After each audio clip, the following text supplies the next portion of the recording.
Good evening, everyone. You're listening to Red Pill 78.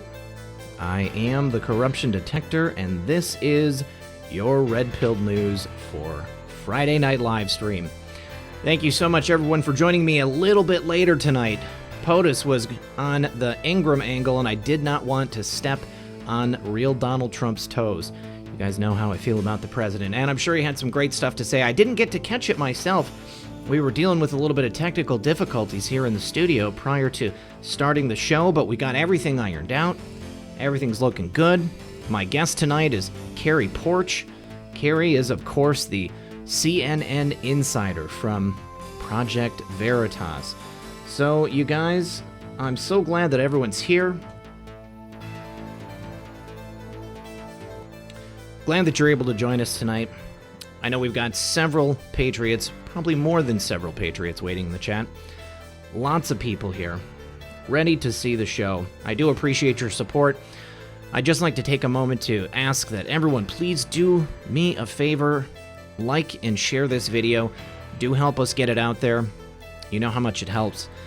Any support that you offer is greatly appreciated, but liking and sharing, first and foremost, is something that really, really does help out the show.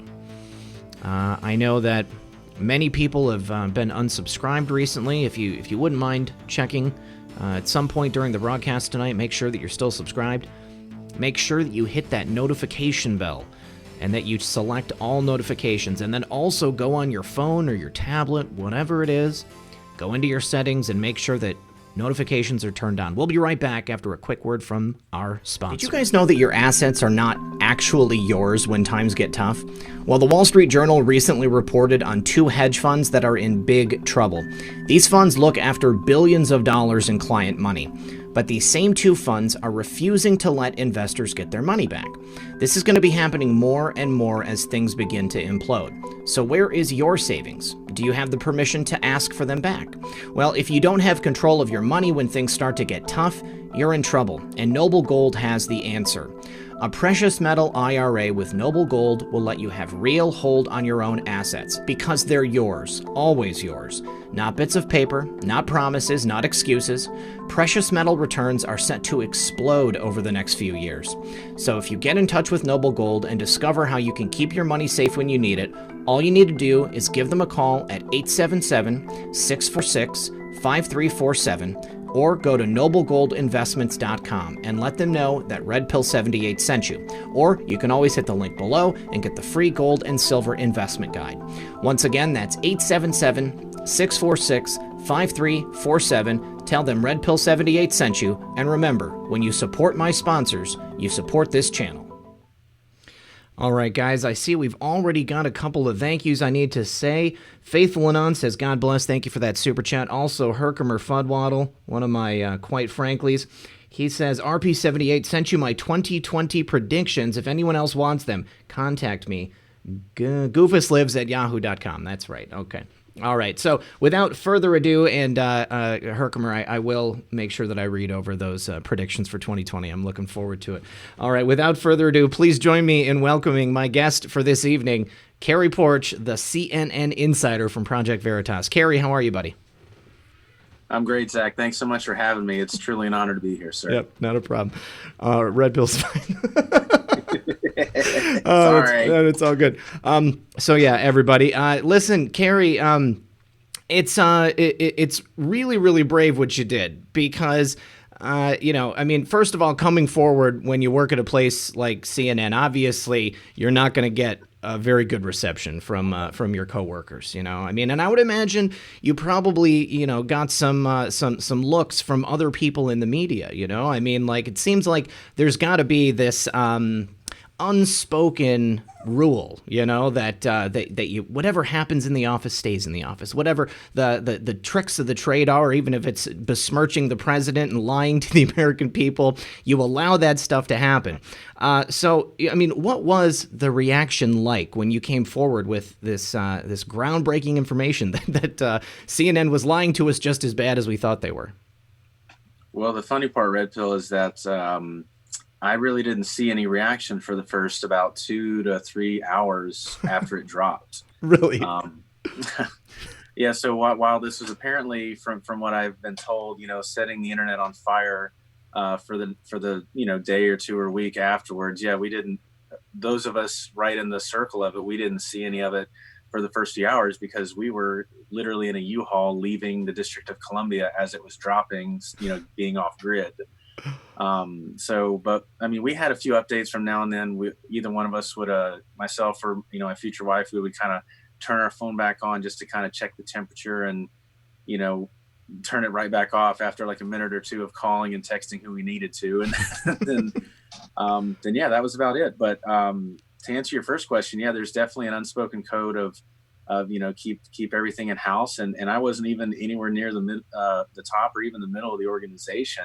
I was just a contractor at a very low level, but one with, as you see from the tapes, a lot of access Yeah. to a lot of access is the best way I can put it. So um, it was quite a ride, to say the least. Well, it's just, I think it's crazy for myself and for people watching this to think that that you would be insulated from the public and their reaction, because I know myself, many of the people watching this broadcast, we were waiting anxiously for this to drop. I mean, when we first heard that somebody inside CNN was coming forward with tapes and audio, this was a big deal. I mean, this was really, really big deal. And, I mean, like I said, the courage that it must have taken to go through this, I mean, it's just an insane feat, in my opinion. Did you feel any pressure at CNN while you were doing this? Like, did you ever feel that maybe somebody was gonna, catch on that it was you beforehand, or that maybe your cover was blown? I mean, from what I felt, I mean, there was definitely, I mean, because there was about 5 to 6 months total of recording. I Okay. mean, not all day, every day, but a lot of every day. And sometimes the batteries would go dead in the cameras and here and there. But there was definitely, at least I can count 5 or 6 times off the top of my head, where I could have sworn that my cover was blown, or where someone looked right at the camera and like knew that it was a camera instead of a whatever the device was. and Sure. and of course, I'm just sweating bullets until I get the tape out and send it to hire, and review it myself to that timestamp. Like, okay, they just looked at where the camera was for a split second and looked away. But in the moment, I mean, I'm not some trained CIA operative, so of Right. course I'm freaking out during those times. And immediately, like, if they immediately if they were looking at immediately if they were looking at my armpits, I'm sure I was sweating a puddle on on both of them. They could pick it up. But yeah, there was definitely a few times I thought I was blown. And even the morning of, uh, you or some of your listeners, do you remember the teaser the morning of, where it Oh had yeah. Zucker on the call, like, hey, brush off these Veritas tapes and whatnot. um, so Yes, yes, I definitely remember that. Definitely remember. I can just imagine Jeff Zucker on that day. I mean, how? Okay, so his knowledge of it came from James and Project Veritas. Is their teasing of it correct? I mean, they didn't know that this was coming until James and Project Veritas made the announcement, right? to my knowledge, yes. So they did the full announcements, or the teaser at the Value Voters Summit. I think it was like the weekend prior, like a Saturday or Sunday, and it was an event that it was an event that I was there in the room covering when him and Eric held up the CNN sign. And I'm like, I mean, and they prepped me. They're like, hey, look, we're gonna announce it, here at this. I'm like, okay. So I'm literally in the back of the room. The crowd's going wild, and the press pool is going wild, and everyone's looking around, and I'm just really trying to keep my composure and like, no, no big deal. It's not going to be anything. So So that's interesting to note. Also, that you said you were recording for 6 months. So I mean, that's quite a bit of time. I mean, there must be a lot more material that we haven't heard yet. I mean, are you still working with Project Veritas? Is this something that they're going to continue to mine for material, or did they already go through everything and decided that this is the only stuff they wanted to put out there? to my knowledge, Red Pill, it's pretty much everything that's going to come out. There are definitely some nuggets in there that I thought should have come out, but I leave editorial discretion to the professionals and stuff. But Sure. especially in the news business from my very, very short time there, is that, it's like it's a hurry up and wait game. Like, you can record or wait for hours and hours and hours on end for a 15-second nugget, so to speak. So it was just one of those things. We just kind of plowed through day by day, poked and prodded as we went along, and you see what was on the tapes. We definitely mined some gold there, and a lot of it was, for lack of a better word, completely unintentional. I just asked the right questions, and people told me how they felt, and Zucker himself and all the higher ups on the phone, on the 9 a.m. phone calls, those were, looking back, I thought it was amazing wow, this is the mind of, Zucker and his team about how they run the news business, and it floored me. And that's one of the main reasons that kind of led me down that rabbit hole, so to speak. Now, that culture that we saw in the tapes and we heard Jeff Zucker speaking on those morning calls, did that develop over time while you were at CNN, or did you come in and start working there, and that culture of hatred towards the president, did that already exist, or did that, get worse over time? Well, I was actually a part of that culture from day one, because, I came there a registered Democrat, not only registered, but a far left Bernie supporter Democrat. So I came in there thinking that this was amazing. I'm going to fight the man and resist and ivory tower and all the fourth estate stuff that goes with that.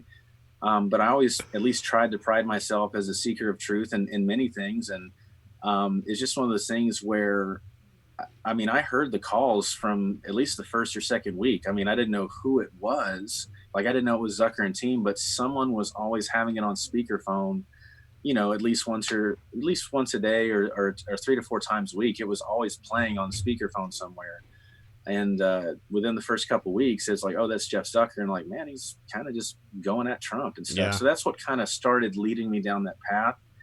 And then just one thing after another, my antenna started going up here and there. And just my main point, it was just like, man, I hate Trump just like everyone in this building, but why are we trying to help him or, put our finger on the scale? Like, he's going to screw things up on his own. And that was my thought process. So why are we trying to aid in that process? Right.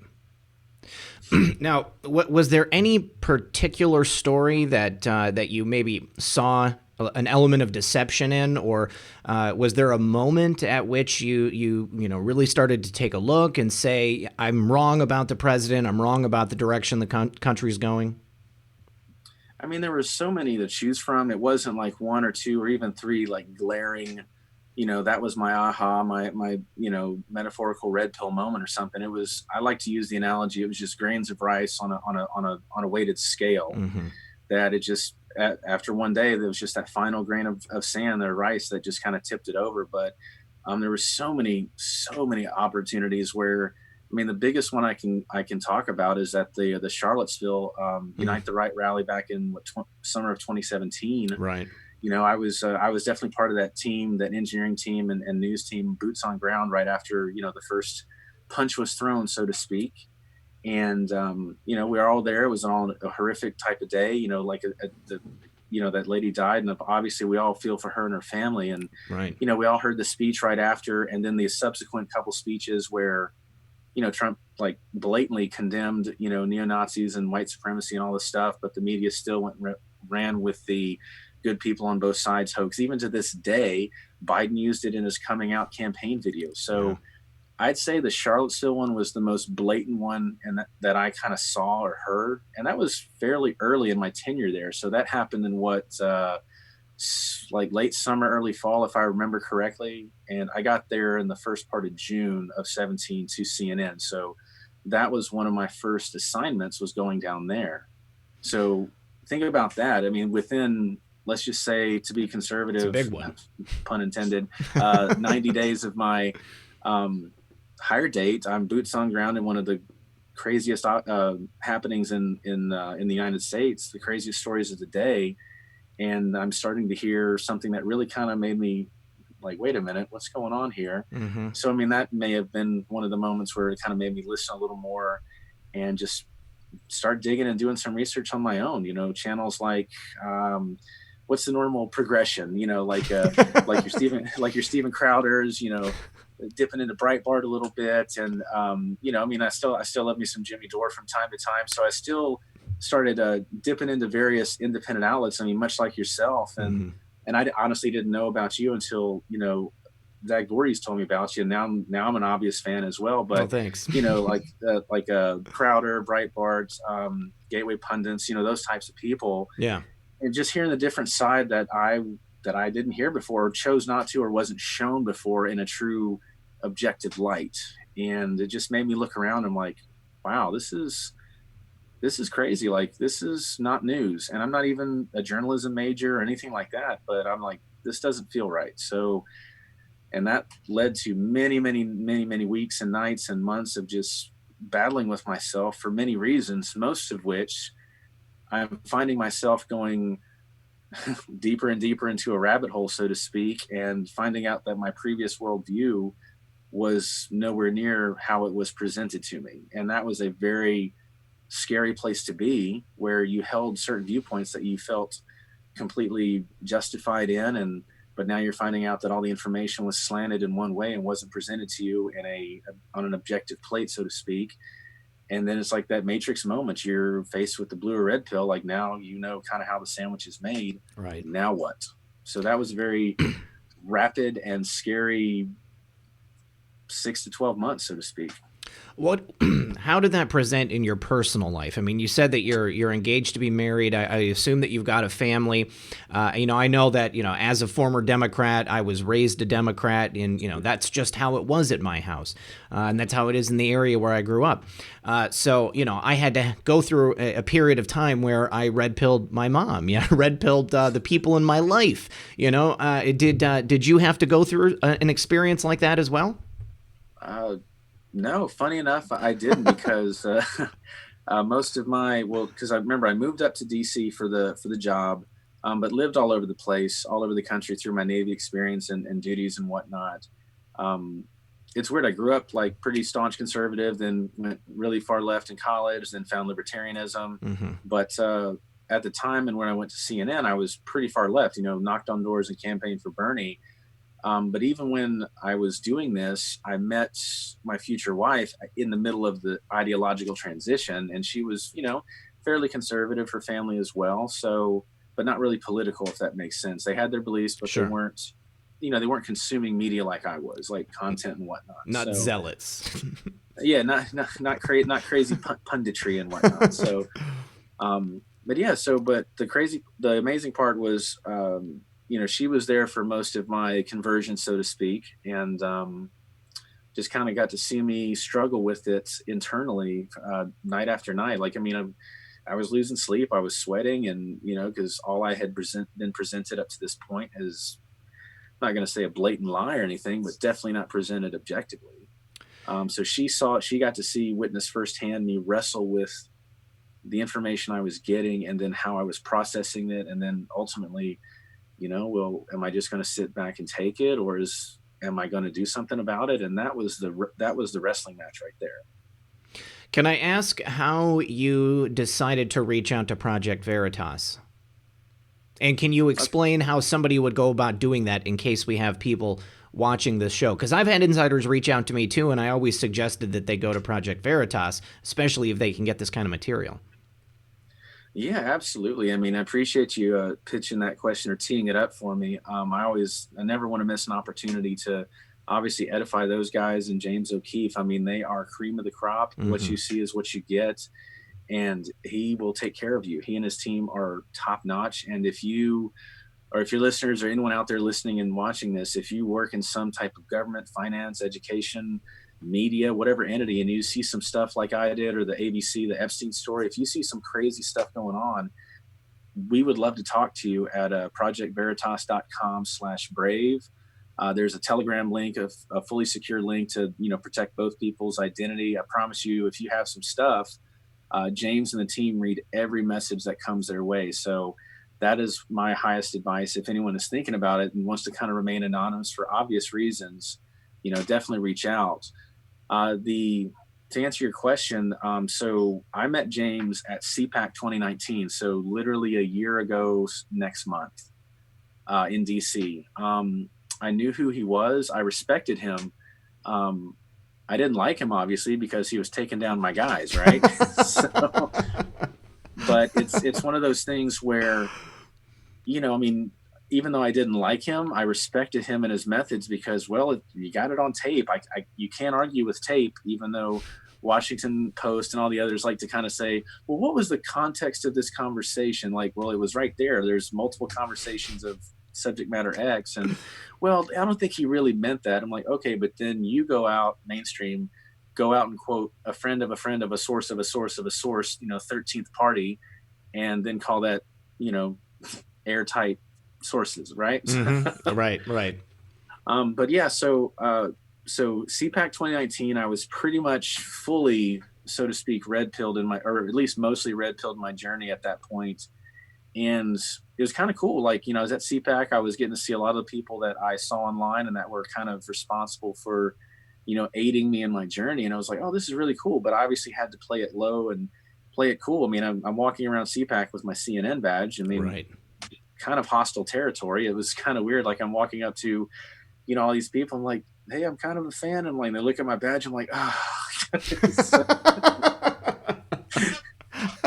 and of course they bottle up for obvious reasons. Cause sure. I'm kind of the enemy to them. So yeah, I can see it.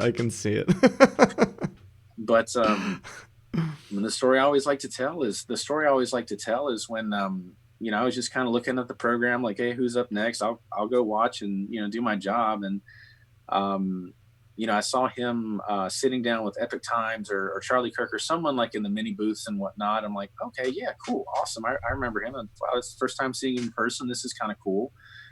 And I looked at the agenda and he was next on the stage. I'm like, okay, cool. Let's go check it out. And didn't even dawn on me at that point. Like, that's what I'm going to do. But went and saw him, and that was shortly after they debuted the Facebook Insider video with the deboosting of Crowder and other conservative outlets and whatnot. Mm-hmm. And it just welled up inside me. Like halfway through his speech, I'm like, whoa! It all just kind of came to me like I'm in a very unique position in space and time. I mean, I said that line on my tape, but I'm in a very unique position in space and time to possibly do something about this. And it's just like one of those movie moments where music plays in the background, the camera does, that whole thing and zoom in and back up. Right.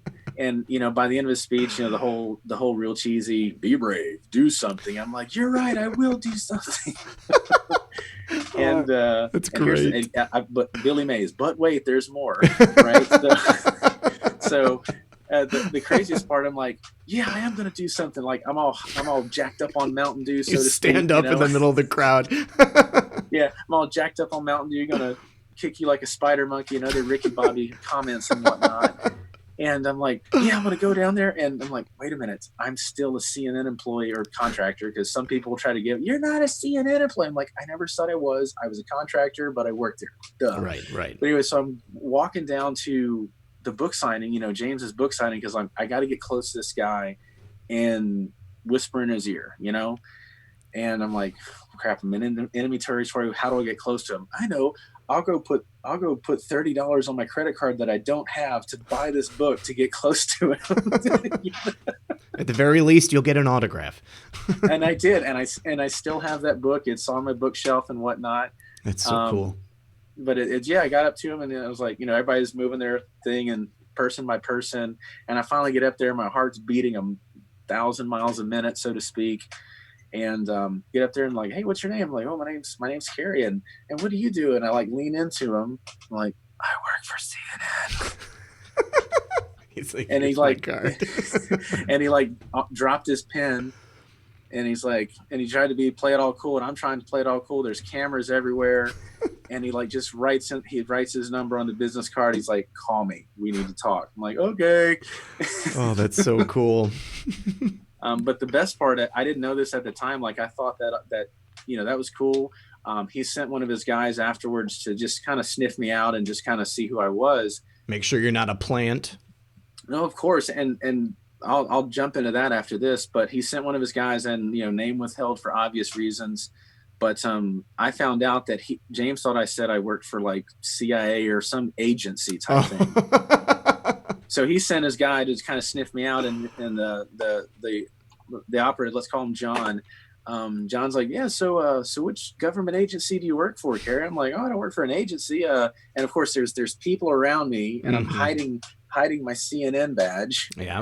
And I was like, let me put it this way, John, Wolf Blitzer's studio is about 30 yards from my desk. And he's like, oh, it's just as good. And then I kind of whipped out the badge a little bit. He's like, okay. And he's trying to play it cool, and he's like, tell you what, here's my number 2. We'll just touch base in a couple days. Like, cool. All right, cool, whatever. And then I just, sped walk away before there's any more eyes that caught my badge and whatnot. And, yeah, I thought it was like, well, I did what I could, and I tried to get close to him. And then, a couple days later, we started talking, and we really just kind of felt each other out for about a month or 2 or so. Because we both had a lot to lose. Sure. If one of us wasn't fully in it, Right.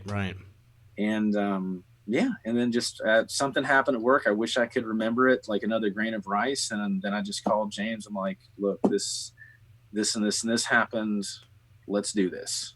And then it's crazy to think, Red Pill and your listeners, that was literally only less than 90 days ago that the story dropped. Yeah, I can't even believe it. I mean, it seems like it's been a long time, I mean, looking back at the history of it, it just seems like an eternity, I mean, maybe it's the fact that we've all known that CNN has been lying for, right. Many years.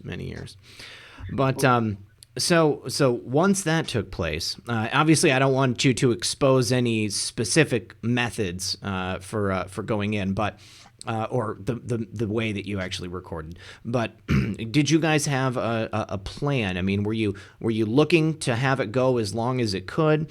Were you looking to, get a specific number of sound bites? Or was it just as long as you were comfortable going in and continuing the ruse? A little bit of all the above. Okay. And again, this was my one and done undercover assignment. I mean, my cover's blown for multiple reasons. But it was kind of learning on the fly. There was a really amazing team behind me that was kind of helping me through the way, like learning how to ask the right questions in the right way. And I know some people probably try to take that as gotcha journalism or whatever the next buzzword is. But I mean, that's journalism. You can see the tapes. It was just me asking general questions and just shutting up and letting people talk. I mean, it was just one of those things, but I had a great team behind me and support team as well, just because it was very scary every day. Because, I mean, I was terrified many days that I would go in and referencing those handful of times previous that I could have sworn that my cover was blown. I'm like, sure. I'm going to get fired. I'm going to get Clintoned. They're going to throw me under the bureau, You're getting Vince Fostered. I mean, and remember, I was a Bernie guy, so Seth Rich, all this. I've had a couple people in the chat already ask about it, so yeah. Well, please tell the fine folks that I was definitely a low guy. I don't know where Seth Rich files are buried. I don't know where Jimmy Hoffa is or any of the moon landing. I don't have access to any of that stuff. No Clinton emails. The missing 72,000 and some change. It was an amazing experience, like overall, not only the Veritas thing, but just working at a major news outlet. Yeah. I mean, the list of people that came in there every day, like you got your elected officials from both parties, but mostly one side. Mm-hmm. But, your elected officials, your gurus, your think tank people, I mean, very powerful people like former directors of intelligence agencies were there every day. No, I'm sorry. You're talking about at CNN, not at Project Veritas. Correct. Thank you for the clarification. But yeah, I was speaking of just working at CNN holistically. Was a very fascinating experience. The list of guests every day that went on and off the shows was really cool to meet. And I was like, wow, these are, people you see on TV every day. And it was just amazing to just talk to these people. But again, I may or may not have tried to get some sound bites from, certain high level people. But, the higher you go up that food chain, the more professional they are. And they're like, I don't know you, so I'm not going to say anything. Sure. Well, and like I said, that was my next question. I mean, were you ever in a vicinity of someone like that, having a candid conversation where something might have been captured? Yes, I was with several people that said a lot of crazy stuff, but they were said in in places that you legally can't record. Ah, okay, okay. So I mean, it's like, you go into the bathroom, you do what you normally do, and Sure. that's where stuff flies. I'm like, oh my god, I wish this was legal. I wish I could use that. Oh man. Well, at least you have it for posterity. Yeah, it's one of those things where you wish you had the goods, but you don't. But Yeah, yeah. Well, real quick, I just need to go through a couple of quick thank yous for the audience. Let's see. Michael Kenny said, "Hey RP, tried to advertise for you in the chats of our president's chat, but with 69,000 people, it's like reading file names from loading a CD back in the day." Thank you. I appreciate that, Michael. Jennifer Small said, "I was struck by how all of the CNN employees wanted to cover more than Trump, frustrated by all the news not being reported." And I have to admit, I was too. I fully expected it to be, a bunch of, anti-Trump sycophants. But it was surprising to me that so many people inside CNN were very, very self-aware of how lopsided the coverage was and how much news they were missing.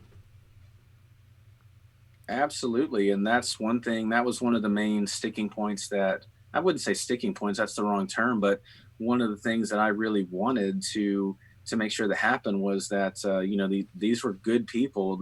Like 99% of the people were good people there, very talented, extremely good at what at their actual job. And I mean, you see the tapes. Like most of the people, especially Patrick Davis, the 25, 30-year veteran there, field manager, like he loved CNN just like everyone there. They're like, man, 10, 15, 20 years ago, this was the place to be. And now when Zucker took over, it just went to crap, and we're all just on the Trump train. I mean, these were good people that wanted to do their jobs, what they went to school for, what they went and got masters for. But we see that Zucker and the crew on high were kind of having their finger on the scale, so to speak, and just like, no, screw the Gabby Gifford story or this story. Let's go after Trump. And but everyone's there. They've been there so long, and the benefit package is so good that they're not going to leave that. And I can empathize with that. It would just be the same, across the street at MSNBC or others. They're all on the Trump train. Yeah. Yeah. I mean, do you think that it's just a matter of self-preservation? I mean, are these people not in a position to offer, any editorialization for the things that they're covering? I mean, is it strictly a top-down thing where people are not allowed to give their opinions or to say we should be covering these things, or do they not say it just because they don't want to lose their jobs? I think it's a little bit all the above. Again, I'm just the low guy, and again, I was just on the engineering side. I wasn't on the editorial or anything like that side. But I mean, you heard the tapes. I mean, that was from Zucker on down. That was pretty much how the business ran. Like, hey, I want to do this story, this human interest story on, making vaccines or whatever the case may be. Sure. F that. Trump's like kissing babies at the VA hospital. Let's go cover that and 2 twist scoops it of this ice way. cream. I'm sorry, what? I said 2 scoops of ice cream. Oh my god. Yeah, I have a button with that. It's pretty funny, but it was fascinating to see, because one day I just kind of tested the water. I don't know if you guys remember this. I mean, there's 13 news cycles a day, but it was something about like alligators and a hurricane or something like that. And one of the meetings, Zuck was talking about, yeah, there's like alligators and this and this. Let's cover that. Seems odd, but like within 30 seconds, I see Joe Johns up on the teleprompter, on the screen, like, and we're getting reports for alligators in a hurricane or something like that. But it was verbatim what was spoken about on the 9 a.m. call. And as soon as it was ushered in on the 9 a.m. call, within like a minute or two, you had every on-screen personality parroting that phrase to whichever demographic is watching that particular show. Right. So I just found that really fascinating. I was like, wow, it's impressive, and how fast it moves. I thought that was pretty cool. I personally found it not only unsettling, but very surprising that there was such a top-down approach in regards to the news and what was covered there. I mean, I've never worked in a professional newsroom. I mean, obviously I do this on my own. But when I think about what a newsroom looks like, I mean, it seems like a collaborative effort. You know, you've got different people coming in with different stories and going to their editors and then the producers, and then they put the show together. But it seems like Jeff Zucker set the tone for everything that was going to be said on the air. I mean, he did, or him or whoever his proxy was that day. Because, I mean, again, he wasn't there every day on the call. I mean, you know, CEO's got a business to run. He can't be in the office every day. I get that. But it was a completely top-down approach. And that was, to me, the most fascinating thing to kind of segue back to what we talked about a few minutes ago, where these were all good people at CNN just wanting to do their job. And the way that James and team packaged it, that like, I was like, hey, these are good people. Like, I don't want anyone to come across, you know, like a villain that's not a villain. Mm-hmm. And as you see on the tapes, that was exactly the case. Like, you know, pretty much everyone on the tape was just like, hey, we want to do journalism, mm-hmm. but we're being handcuffed. Really handcuffed by who? Yeah, screw this story, go this way. And it was just really cool to see that. And that's something that James and the company promised me, like, hey, no one will be a villain that's not truly a villain. And I was like, cool. And he stayed true to his word. Everything that he told me came to pass. And, you know, for what it is, a whistle blowing experience, I mean, it went as well as one could be planned. I mean, it definitely was ups, downs, and sideways, but they definitely made it a pretty fluid process, because they've had these people before. You know, Eric Cochran, the Pinterest insider, the Facebook insider, Voorhees, and a couple of the Google insiders. They've pretty much got a template down now mm-hmm. of how to approach it. My situation was a little unique because I had a significant other and a child on the way, so that adds its own set of challenges. Mm-hmm. But we worked through it the best we could, and we made it happen. And you know, the rest is history. For good, bad, and different, the story's out there, and all of us on this side of the circle, we sleep well at night now. Absolutely, I bet you do. Well, speaking of villains, was there anyone from these recordings that you thought, besides Jeff Zucker, came across as a villain? Let me think. I mean, it's a good question. It's a fair question. Depending on people's interpretations, obviously, I think the only one that came across truly negatively was Zucker and Chalian and a couple of the others on those calls and whatnot. Mm-hmm. I've definitely gotten private messages, you know, like, hey, how could you do this, this and the other? Like, that guy's a good guy or good girl, whatever the case may be. And it's just up to interpretation. Like, I've definitely had some messages where, you know, I made person X, Y, or Z look bad. I'm like, no, that was truly them. And there was a lot of context there. But again, that's just one of those subjective things that, people will interpret the way they want to. So. Wasn't there a producer at CNN who I could have sworn that it was on your conversations that people were talking about some type of improper behavior taking place between a producer and several young ladies. Was that on your release, or was that a different CNN release? So a little bit of both. Okay. So I think that's part 4 you're referencing. Yeah. And the Steve Brusk, and I've met Steve the man. Brusk. Yeah, I've met the man, spoken with him, more than one occasion. Obviously seemed like, a normal, nice guy and whatnot. And it's just one of those things where, from other opportunities and other recordings, that we're able to kind of bring everything kind of full circle. So my recordings with, Nick Neville and Christian Sierra and some of the other guys on there was able to provide context and backstory to previous recordings by, I think it's Jake Tapper's, senior producer, Salibi, talking to an undercover reporter, about Steve Brusk and everything. So it's just kind of one of those things that we just kind of fell into as well, and it just tied in nicely. Mm-hmm. And he definitely resigned a few weeks ago. Yeah. Timing was definitely coincidental, to say the least. Our recordings may or may not have had something to do with that, but all we can do is speculate. How about that? Well, I mean, personally, I mean, I have to believe they did, because there was no attention being paid to Steve prior to that, and it was within a very close proximity. I mean, the information coming out, James attempting to contact them directly. I couldn't believe that he answered the phone Right? when James That was called. wild. That was very wild. But yeah, and then he decided to leave. But I think obviously this is not something that people set out to destroy an individual. Of course not. But this is the type of culture it seems is representative of what's taking place at CNN. And the hypocrisy of it is what really gets me. Because CNN was right at the forefront of this, the Me Too movement and the cancel culture, all of these things, when right there in their own home, they've got people behaving in just behaving badly.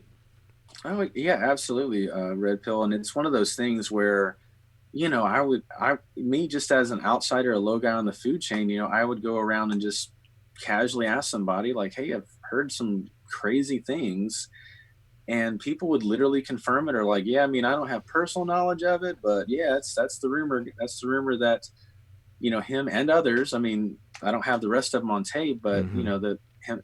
It wasn't just him. I mean, it was a culture there, from what I've heard around the water cooler, so to speak, and from being around other outlets like in the press pools and stuff, where you're with your ABCs, your CBSs, and stuff like that. On assignment, I look around and you can definitely read the body language of people, and I'm like, wait a minute, y'all may or may not be more than friends, but you have wedding rings on, but not each other's wedding rings. So well, I don't know. I'm immediately reminded of Matt Lauer and everything that happened with him. So, I mean, in my experience, I don't want to say that this is a problem in the media. I think this is a problem with power. I think that people get into positions of power and then they tend to abuse that power, especially when they are given license to. So, although I believe it happens in the media, I also know that it happens in politics. I know that it happens in the world of banking, I would imagine. It's pretty much something that's going on all over the place. I mean, it's too bad. I mean, it puts people lower on the totem pole in a position to have to put up with that behavior if they want to continue on with their job, if they want to continue in the same industry even. We see it in Hollywood. We see it with children. It's just a sad thing. So I think you guys did the right thing. I mean, bringing that information out, and if Steve or if the culture at CNN changes as a result of that, I really do applaud you for it. Well, I appreciate that, and that's something that you and I and pretty much any sane person wants, is wherever they work at to feel safe, where they can feel free to do their job and not feel retaliated against. And I mean, not to just do an HR presentation. It's just one of the things you want to feel safe at work and valued for the work you do, not how you look and what you can get if you have to give this or that up. And that's something any normal person wants. And if we can at least contribute a little bit to that, hey, we did our job for society.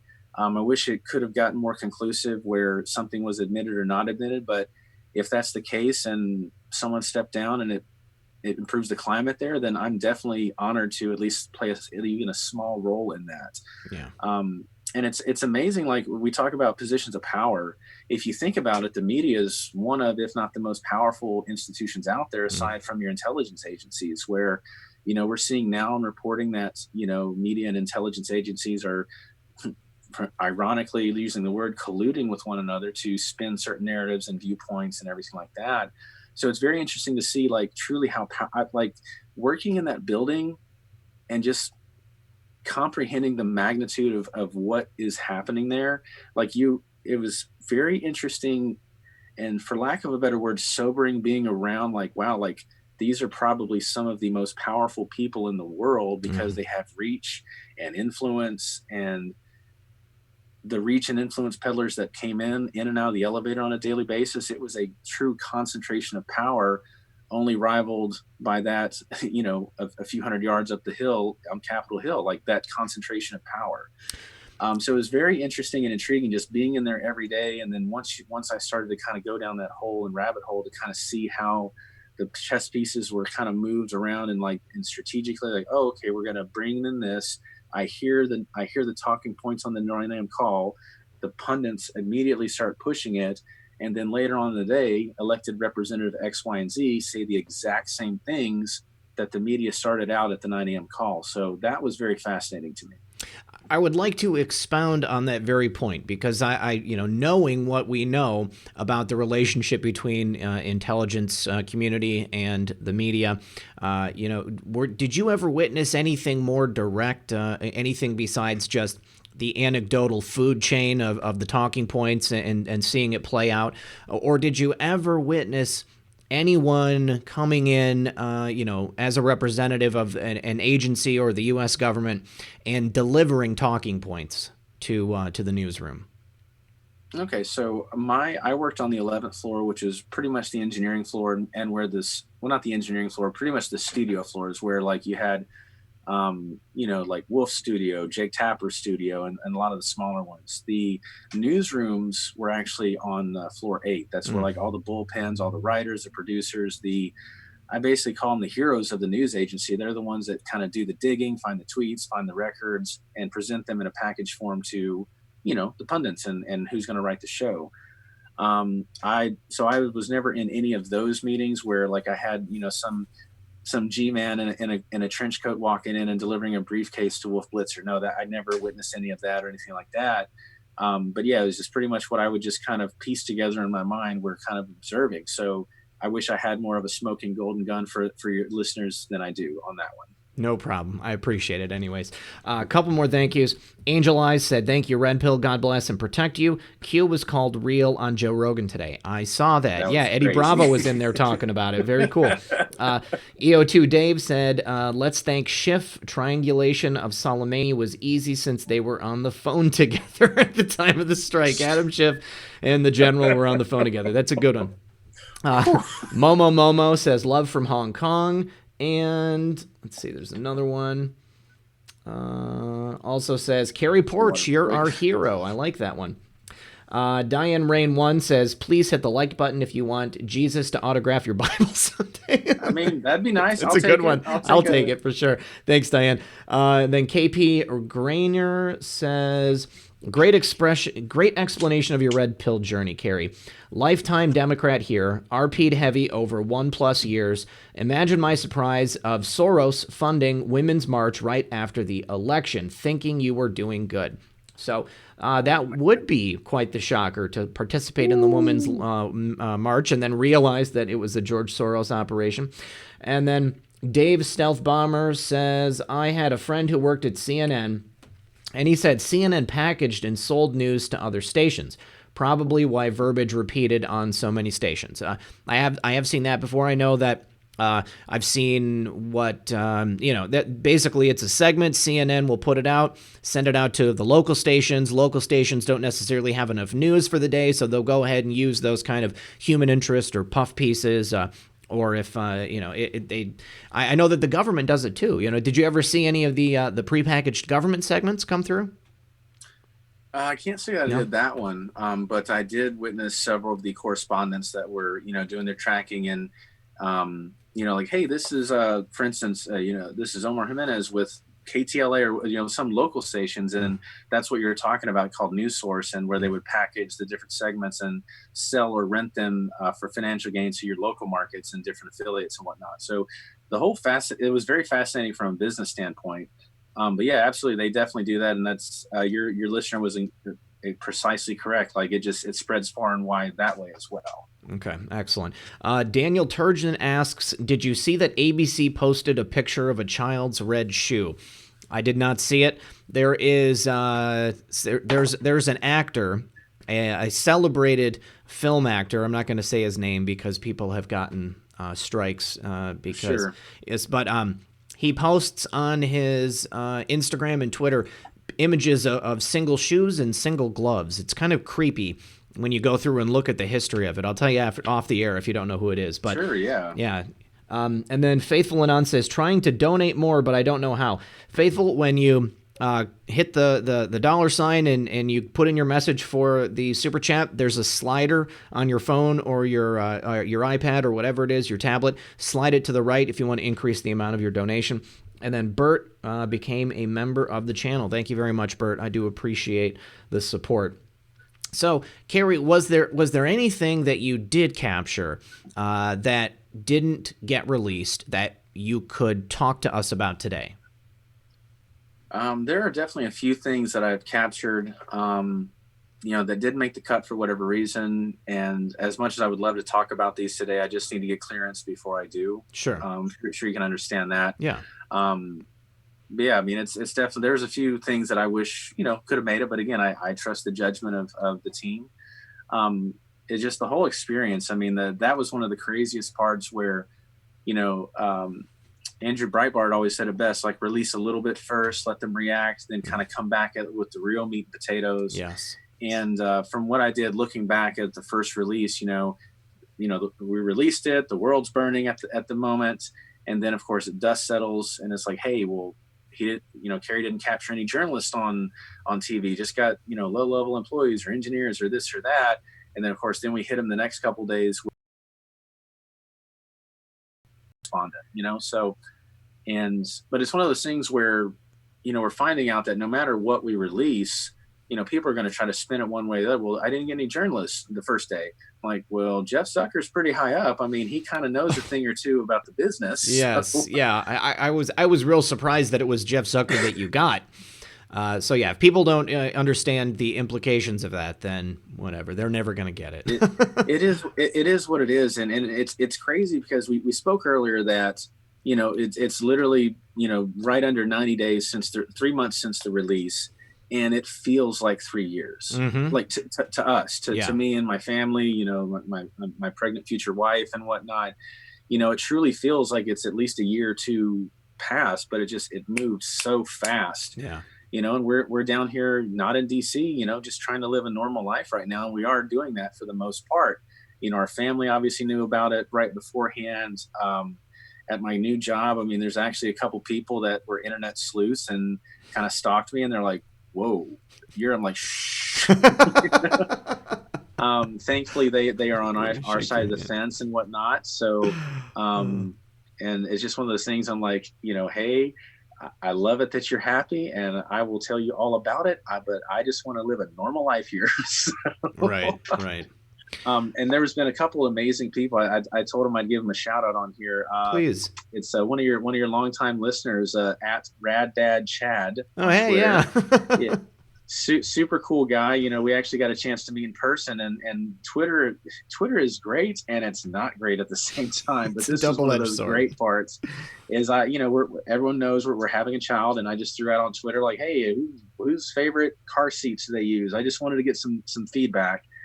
And, this guy, Chad, reached out to me like, hey, we got an extra, whatever the brand name is, seed, we'll just give it to you. I'm like, oh my God. Okay. These things are like not cheap. I mean, cool. I hear you and your wife in the background and, beforehand. And, I was like, cool, what's going on? It's just, but those kind of messages coming all apart. And I was able to meet, a couple people from the internet. I'm like, let's make sure you're not an axe murderer in a public place first, so. That's important. Well, I mean, I'm sure you get a lot of love and hate mail too. Let me just read one of these to you. This is great. Are you ready? Yeah, let's go for it. Yeah. Let's see. I hope all of your clothes start smelling like piss, and no matter what you do, you can't get the stench out. XOX. And that's kind of a mild one. So. Oh my God. There was definitely a story I wanted to tell. I've gotten a lot of mail in the last couple of days because after the incident in Iran with the Ukrainian airliner, right, I was getting real-time intel from some friends who are military intelligence and people in the U.S. government.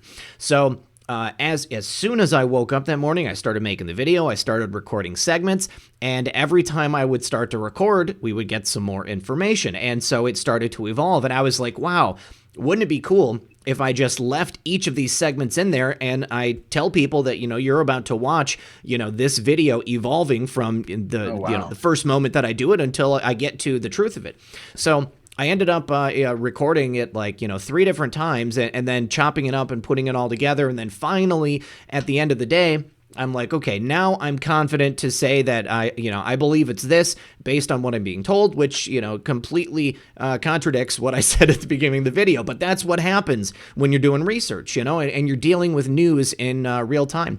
And if I had been live on the air, it would have been evolving still, we just would have kept correcting ourselves and saying, oh, now we've got more information. It says this.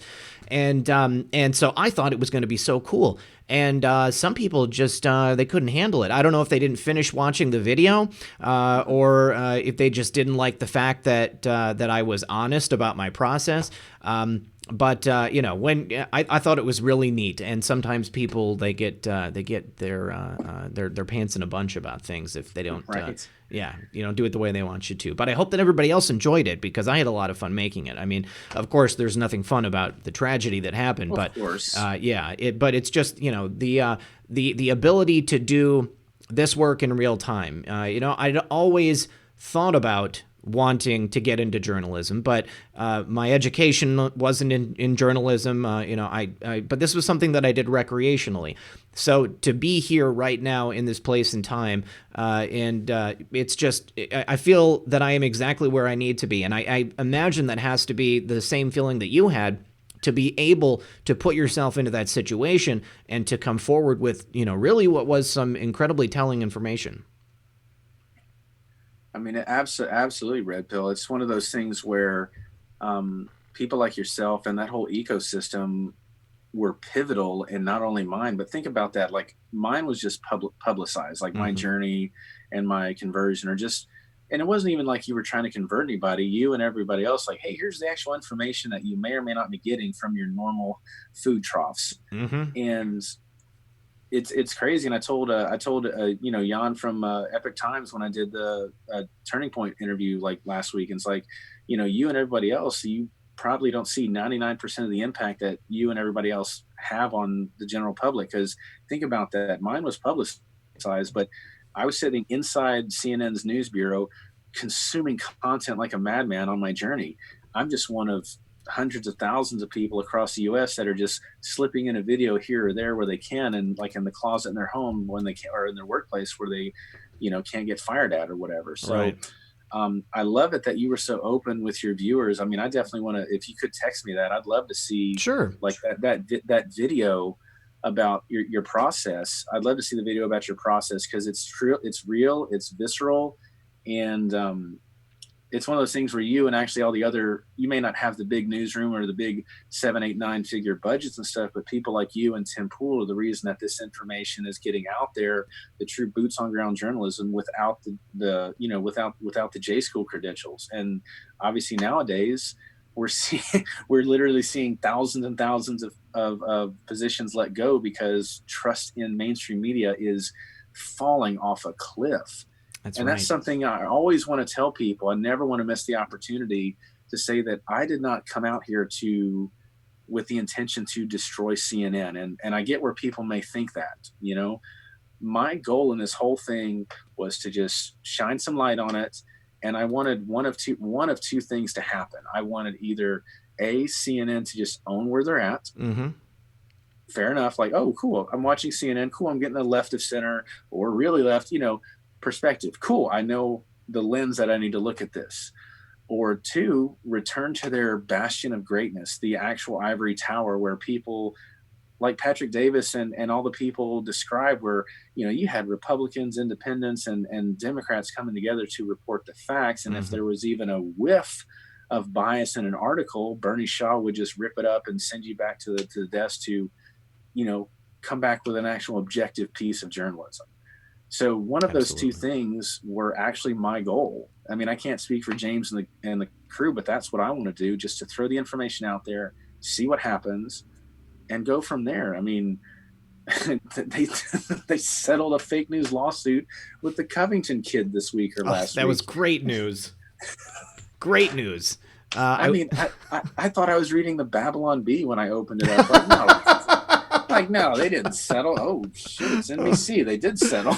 It's true. It's true. To be a fly on that wall, I would love to know what the terms of that settlement are. Good for Nick Sandman. Good for you, kid. Even if it was $1, the fact that a global brand settled out of court on a defamation suit, that's going to have ramifications for years to come. Well, what it really makes me wonder is, I mean, there were other news organizations that were involved in that as well. Is that just CNN settling separately from the rest of this lawsuit? Are we going to see the other cases go to court? Are these other companies also going to settle? I mean, WAPO would need to pay a pretty penny, I'd imagine. I mean, absolutely. And that whole WAPO case was going in and out of court, getting dismissed, getting readmitted left and right. I mean, that was a Forrest Gump ping pong table match on that particular one. But and now they're going after back at Reza Aslan, Elizabeth Warren. They're going after everybody, which they need to. Which they should. I mean, like, okay, cool. And again, to go with your point previous, like, hey, we're on the air live. Like, this is the information we have now. Mm-hmm. Oh, crap. 7 minutes later, here's a correction. Here's what's really going on. And that whole thing, like, even I was kind of wrapped up in the Covington case, for example, like, oh my God, this kid's an a-hole. Like, what's going on? Just seeing it just initially. Yeah. But then when the long form came out, I'm like, oh, but even as it, I mean, I know I'm preaching to the choir with you and your listeners, but especially when that came out, I'm like, okay, now it's out. Why are all the blue check marks still being stupid? Because it was like they dug their heels in. It didn't matter what the truth was. Did not matter what the truth was. It just shocking to me because, I mean, there were so many implications. As soon as that full video came out, I had the same reaction. I see, this kid, smirking and this Native American guy and his face playing the drum, and there's absolutely no context. You don't know who came from where and, where it started out. But as soon as you see the full video, it is clear that those kids were just minding their own business, maybe chanting a school chant, had nothing to do with the other people that were standing around. Real quick, Michael Kenny said that he would love to see that progression. You guys, maybe I'll put it in the chat before the night's out. And then Faithful Anon says, okay, I drank too much. I'll just keep donating. And then another one, thank you very much for that, Faithful. And then Bert said, Faithful Anon, I see your $1.99 and I raise you. And Bert, thank you very much for that as well. And Bert, did you join as a member as well, buddy? Zoso Dude? No, Zoso Dude say, may God rest one of my childhood heroes, Neil Peart. Neil Peart of Rush, one of the biggest bands of my high school career, definitely. Chris Hawkins joined. Sad day. I mean, it's one of those things where you hope it's a Facebook hoax, Well, I definitely, but Neil's old enough, I mean, it's very possible. He's in that age bracket. So was Betty White. Well, Betty White is clearly on some type of ungodly life extension treatment. She should not be around. I don't know how she's still kicking and, making, Deadpool commercials and stuff too. I mean, she just, she's unstoppable.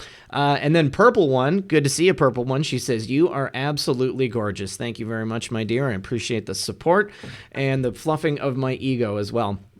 And then Michael Kenny says 17 for Neil. You guys, 17 in the chat for Neil Peart if you know who Rush is. Rush is a great band. Cary, what do you think about taking some calls from the audience? I mean, not quite yet, and you can totally say no.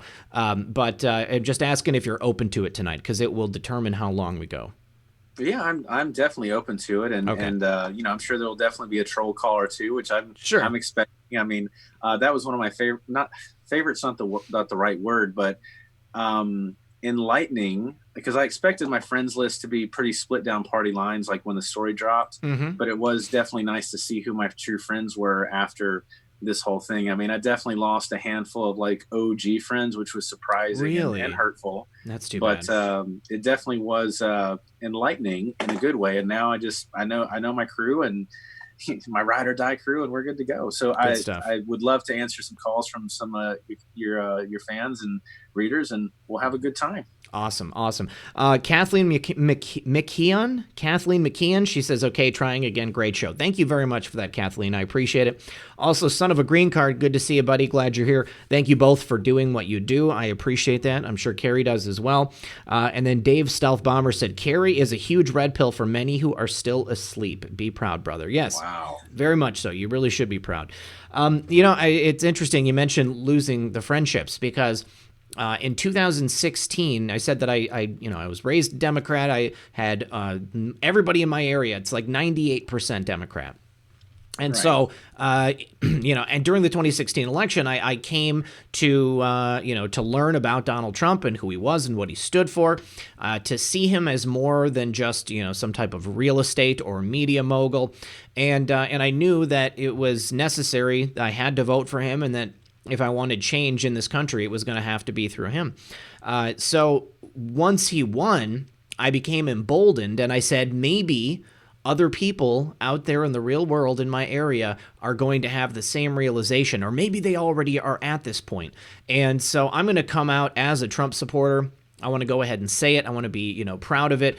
And I'm just going to see what happens. I lost my entire business overnight. It wasn't just friends. It was, Facebook was ruthless.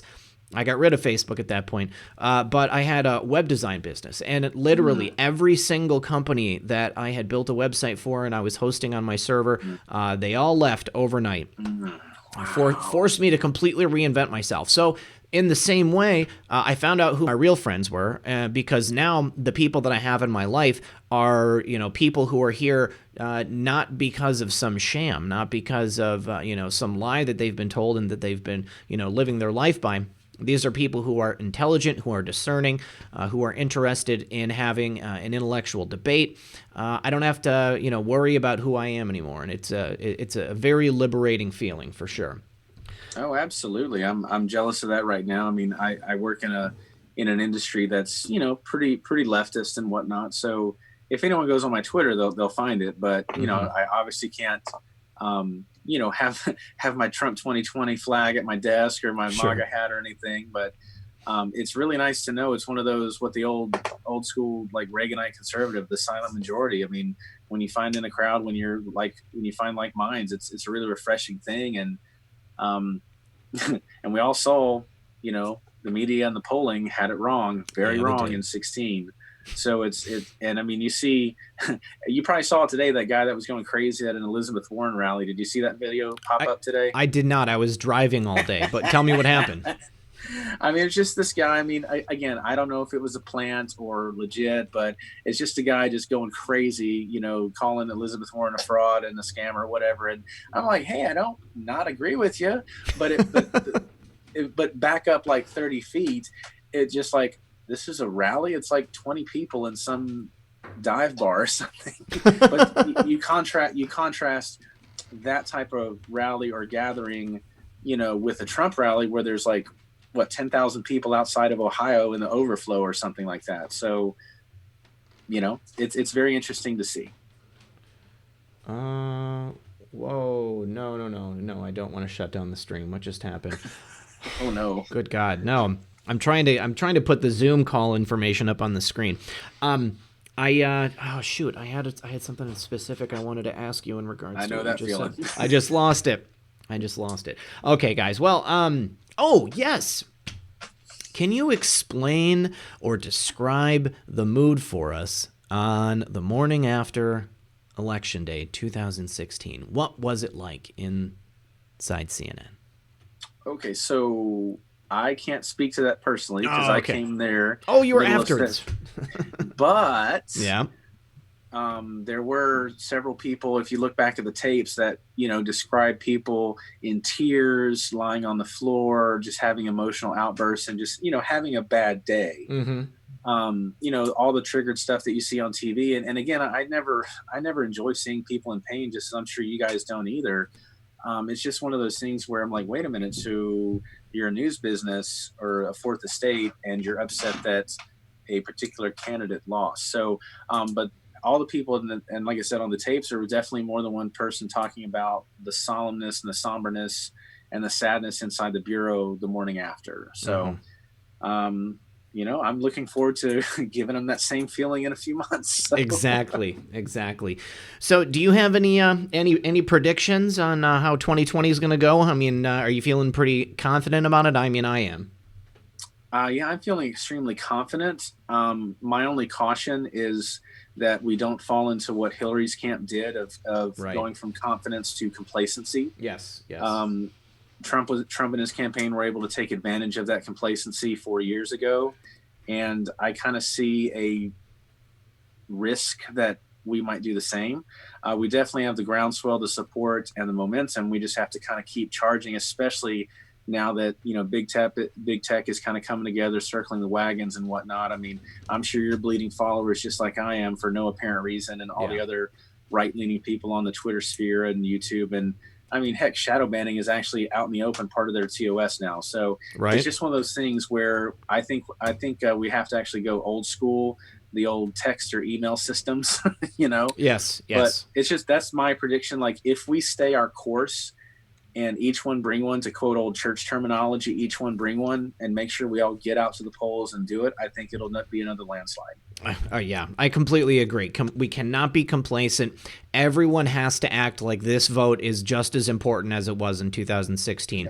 I think that Republicans failed to do that in 2018, and I think that's why we had, you know, Democrats were, you know, retaking and you know, and us losing so many seats.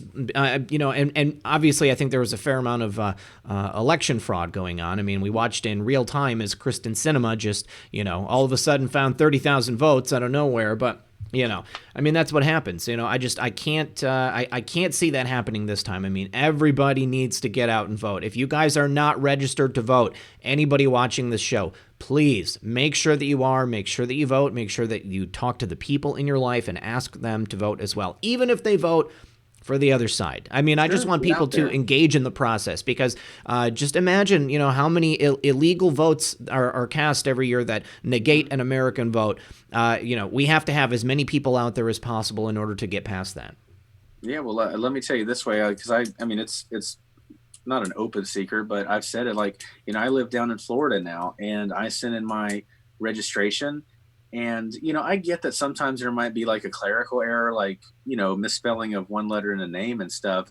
But my name was completely jacked up and my address was messed up too on my ballot. So I actually had to send in an email to the County Board of Elections like, hey, here's my license, here's this. So it's one of those things where you also have to kind of make sure that your voter registration is up to date and correct. Because, I mean, let's say one of these poll workers just wants to do like a full ID check and your stuff doesn't match. So who knows? Definitely. It's definitely, I'm just like you. I mean, that even when I was on the Bernie train and stuff, I was still debating and engaging my like Ted Cruz and Donald Trump friends on Facebook during that time. And I'm like, hey, we disagree, but I'd love it that you're in the process. Get mad, get involved, go phone bank or whatever. But whoever you want to, that is your freedom. And I want people to take advantage of that, whatever you vote for.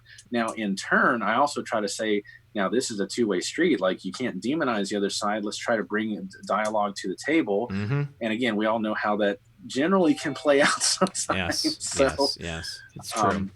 Nature of the beast, so to speak. Yeah. You know, I always try to encourage people to be kind online, because it's always been my opinion that once the people on the other side realize just how much they've been lied to, you know, how much of their life has been a complete fabrication, they're going to be relying on us to gently bring them into the fold. I mean, there is a lot of truth out there that people are going to have to swallow. And it can be a very uncomfortable process, you know. I mean, I've considered myself red pill basically my whole life, but there were times in my life when I learned things that even me, it was very, very, very uncomfortable, and I had to come to terms with it, you know. And if I didn't have people, you know, in my close proximity who were kind and, you know, kind of willing to shepherd me through that, then I don't know I would have made it, you know. I mean, things can get pretty weird out there. No, absolutely, RP, and that was part of my our red pilling process. Was these people want to remain anonymous, but I had a core group of about 3 to 4 people, both in person and online, that I could kind of reach out to and like, hey, something smells off. Talk to me about your point of view. Like, where is this coming from? What's the etymology of it? And instead of like, because if I was on the right and asked a question like, hey, let me get your point of view on something easy like abortion, right? You know, or like whatever, you know, and just coming at it from a curiosity standpoint, I'm like, oh, well, you're just a racist, xenophobic bigot if you don't believe this way. Right. Oh, okay, but why? Yeah. Well, there isn't too often. There's no why. It's all about your feelings. That's That's right. NPCs. So just a couple of quick thank yous, and then we're going to take a couple of calls. We've got some people waiting. Bob Americano, thank you for the super chat. Also, Faithful Anon, thank you once again. Michael Kenny says, RP, will you design my Red Pill 78 fan site? You know what? The reason I don't have a website right now is because of how much time and effort it takes to put it together. Somebody had approached me a couple months ago, and then she dropped off the face of the earth. She said she was going to put something together for me, and I was really looking forward to it, but I don't know. I just don't have time to build a website. Sometimes I don't know if people realize just how much, time of each day is devoted to, organizing this information, recording it, editing it, putting it out, and then, trying to keep up with all my messages. This is a full-time and a half job. Michael Kenny, thank you for that, Michael Kenny. And then Linda Pearson said, great info, guys. Red Pill, I love your laugh. Praying for you. Thank you very much. I appreciate it. Julie Tobin says she loves the show. Thank you, Julie. Quinte Guffrey, thank you very much. The hand, a DNA, and a dolphin. I don't know what that means. Yeah, I don't know, but I like it. I mean, those are cool emojis to go together. Tanette Booth says, Ted Nugent denounced Q. Please comment. I will say this. Brendan Dilley said this. He said, not all MAGA people believe in Q, but all Q people are MAGA, and that is the truth. So if Ted Nugent doesn't like our favorite Anon, that's up to him, and I'm sure that at some point he will learn something which might make him think differently about it. Or Ted Nugent might be totally compromised. I don't know. I don't know Ted Nugent. I know he's from Michigan. I know he's a rock and roll star. That's about the extent of my knowledge of Ted. But maybe somebody is listening and they know more about Ted Nugent and they want to call into the show tonight. Mel C says, I use my Trump membership card as my ID. I don't have a Trump membership card, but I have an RNC 2020 membership card. And then Michael Kenny says, nice haircut, by the way. Yeah, I got my haircut today, guys. I got like a mohawk, basically. It's like that short. But all right. Well, thank you guys for those super chats. I appreciate it. We got Trisha Q Patriot coming in here first. Trisha, you can unmute yourself and join the conversation. You're on the air with Red Pill and Cary Poarch. Hey guys, how are you doing tonight? Excellent. How about yourself? Oh, good. Nice to meet you, Cary. You too, Trisha. Thanks for what you've done for us. Oh, very much appreciate that, Trisha. Thank you for calling in. How are you? I'm doing good. I was just going to tell you about, we were talking about the voting and everything. 2018 was the first year that I was an election official, and I was very happy to see that there were a lot of people who weren't allowed to vote. Their IDs weren't correct. They didn't have addresses that were in the system and various things. So it makes me feel good. I'm out here in Texas. So Trisha, can I ask you a question? Very important, especially with the people coming across the border and settling in, and they're trying to turn Texas blue. So this year I have signed up to be a census taker. Well, that's important too.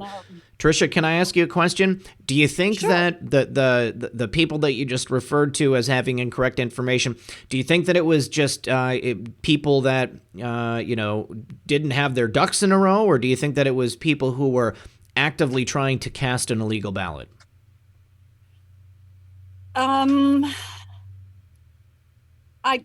It was really kind of hard to tell.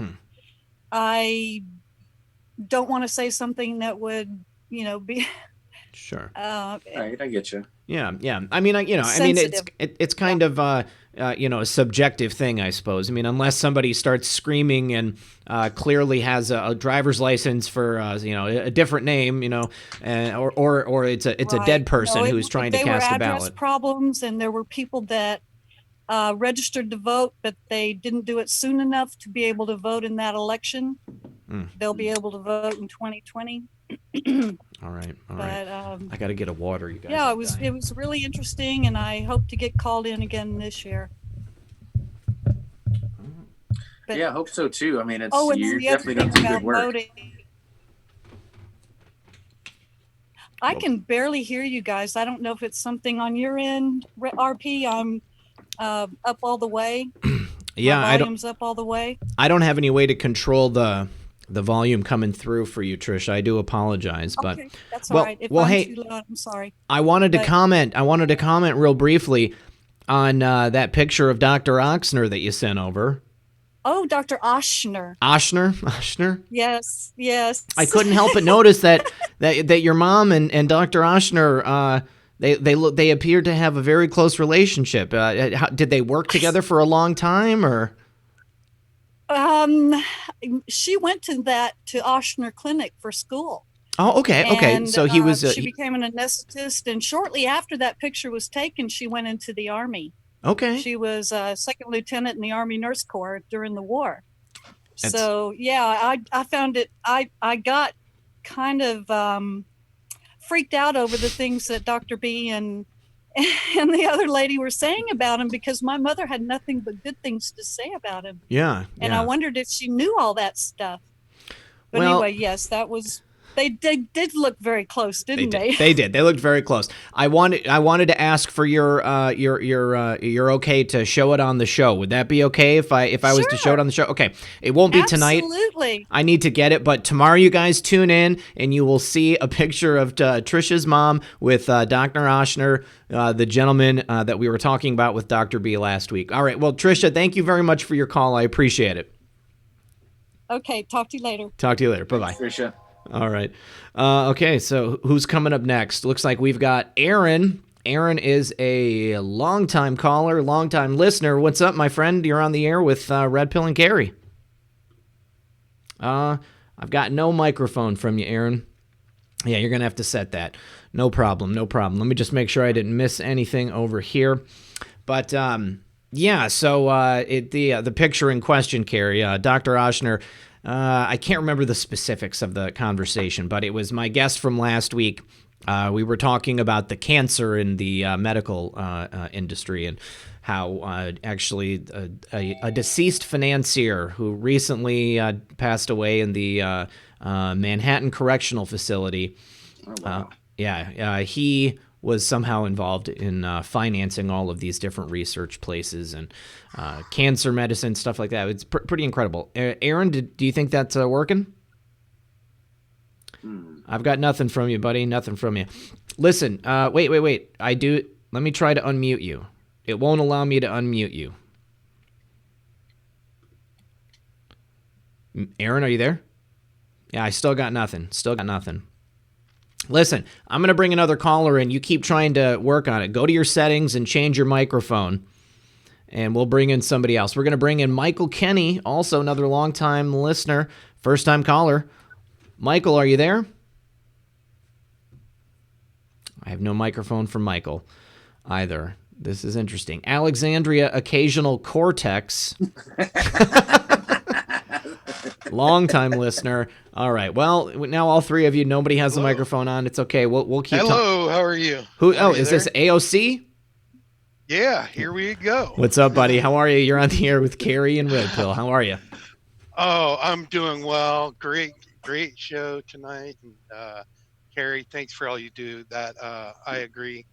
You are a hero. It takes a lot of balls, and yeah, thank God you have some. So absolutely, quite a service you've done to us all. And I'm curious, Cary, how much have you dug into the Q posts since you've been getting red pilled? I know hasn't been that long, but how deep have you gone on that at this point? Yeah, man, great question. And obviously, thank you so much for your words. I mean, it's really humbling to not only hear those words that you say, but get those types of messages. I mean, trust me, they made it all worthwhile that the message resonated, and it wasn't for naught. Like, the risk was worth it, so to speak. And I've always been aware of Q ever since it started, and I was always fascinated with it because I've always loved those types of for lack of a better word, tinfoil hat stuff. Like I've always enjoyed digging into those types of things. I've definitely dug in more recently.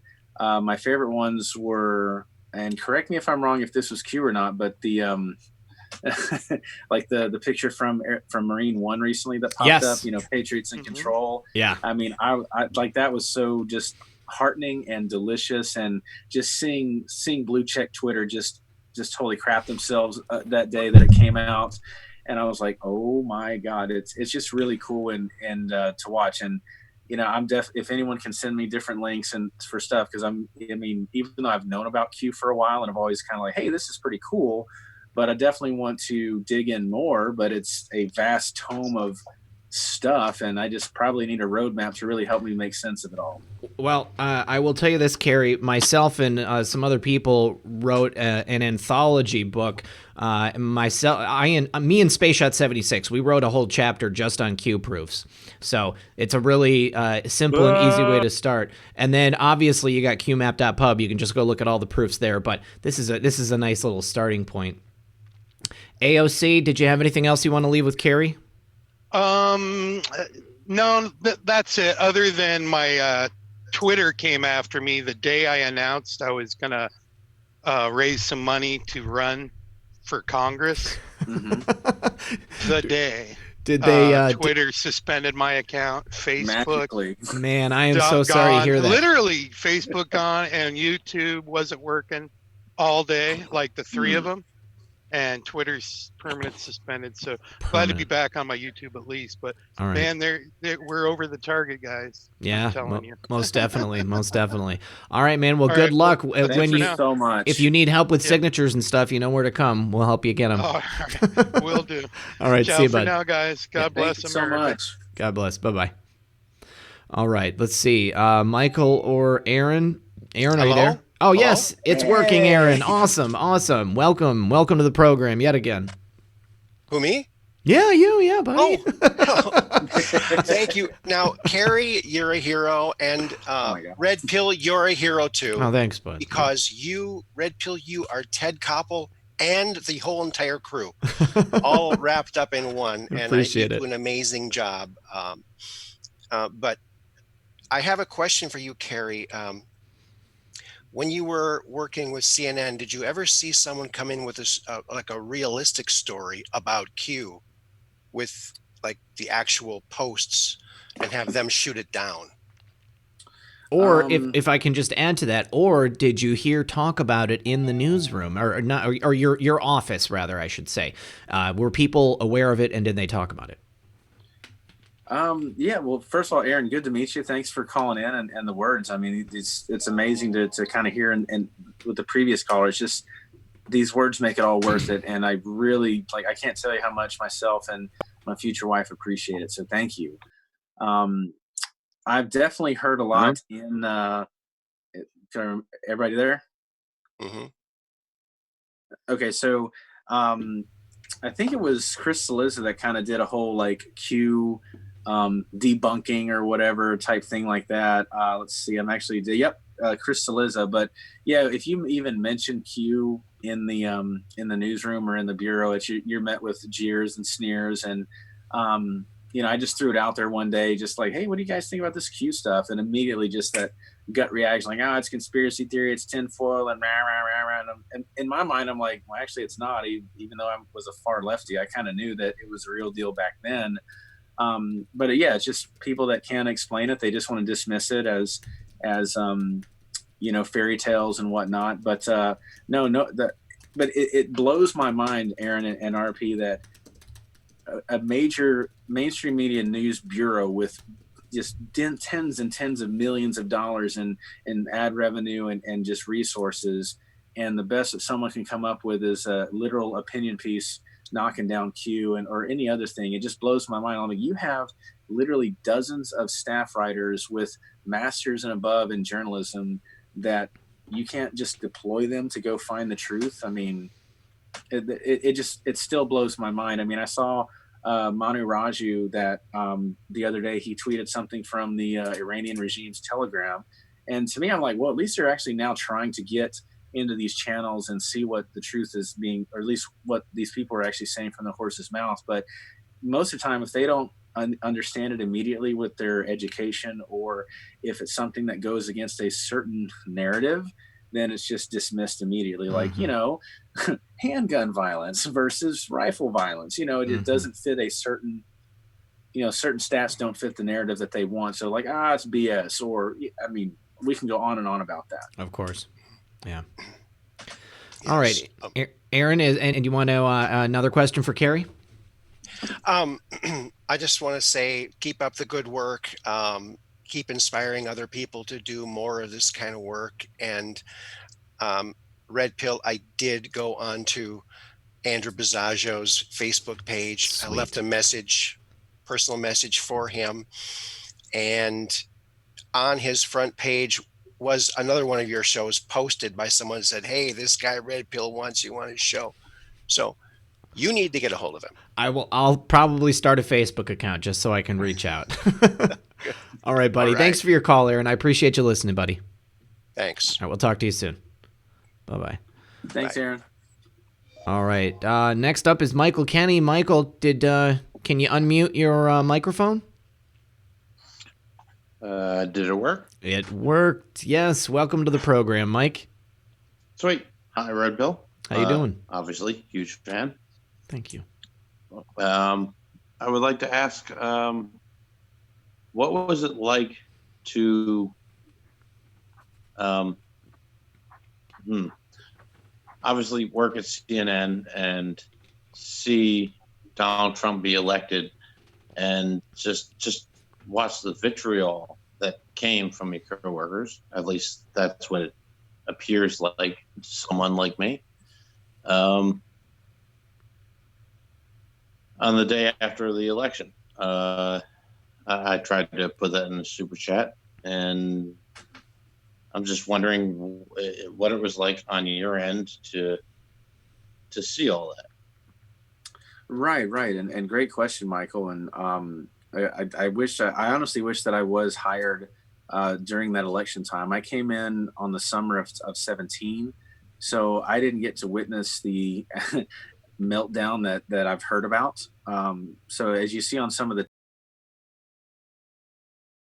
experience, that people were just literally sad and in tears that, Trump won.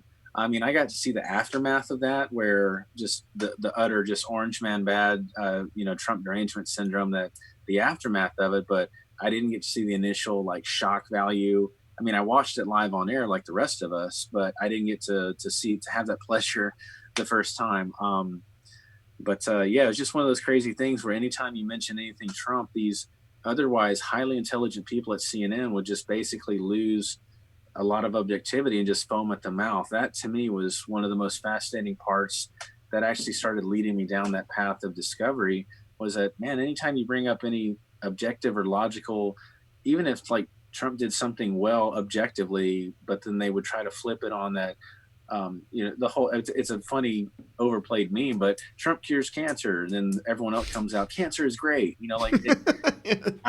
I literally got to see that in real time. Even at the end of my red pill journey leading up to the release, man, these economic numbers are amazing. Just me just being objective, I'm like, man, my 401k is kicking ass right now. And, unemployment's low. Yeah, but that's Obama's and rah, rah. I mean, people just lose it. I'm like, whoa, okay. I mean, I was just stating an objective fact, but my bad. I'm going to go take my break now. So I wish I could speak to the day after, Michael, but I came in the summer after the election, but man, the stories I hear, I wish I was there. All right. How did you restrain yourself from just putting them all in their place and not to be mean, but just to be how did you just not lay them all out and be like, this is the best president in not only our lifetime, our president's lifetime, our grandparents' lifetime, but in almost since the Civil War? No, I mean, and a great question. And it was definitely incredibly difficult at times to not, use facts, reason, and logic to my defense. But the overall goal, when that started happening, the more and more red pilled I got, I know I needed to at least present the image of at least a libertarian, to where these people would actually still kind of open up enough around me that, if I went in there with my MAGA hat, no one would say anything around me, not even that they thought I was recording, but I would just be an enemy right off the bat. So it was the goal. It was the overall goal in mind that I need to trade a temporary satisfaction of, as you say, putting people in their place to have the last laugh, so to speak, to let the tapes speak for themselves. So my overall goal was to just be quiet just enough and be just enough on the left to where people would just tell me exactly how they feel instead of, being adversarial. Cause I could, think about it, I could come up with, yeah, Trump's the greatest thing ever. What do you think? And then it would just be basically TDS syndrome and nothing that could be used in, just incoherent ramblings. But if I was like, oh, okay, yeah, man, Obama did a lot of great things and stuff. And what do you think about this whole Trump thing? I mean, how do the two compare? Those different types of questions versus, F Obama, Trump 2020, rah, kiss my red hat ass. It's totally different mindset and approach. So, but yes, it definitely was difficult sometimes because there were more than one time where, I knew, like, I had the arrow in my quiver. I could just pull it out with facts and shoot something down. But I'm like, no, I can't say that. I have to do it this way. Their day is coming. So, looking back on it, it's crazy to kind of see how the whole process worked, Michael, is that, I mean, looking back on it, I don't know if I could do it again. It was just one of those, moments in the universe that just was at the right place, the right time, and everything came together the way it was. And I was just a vessel. I know that sounds ethereal or whatever, but it happened at exactly the right time, the way it was supposed to. And I don't think it could be recreated, So you basically let them dig their own grave and just kind of sat back and watched.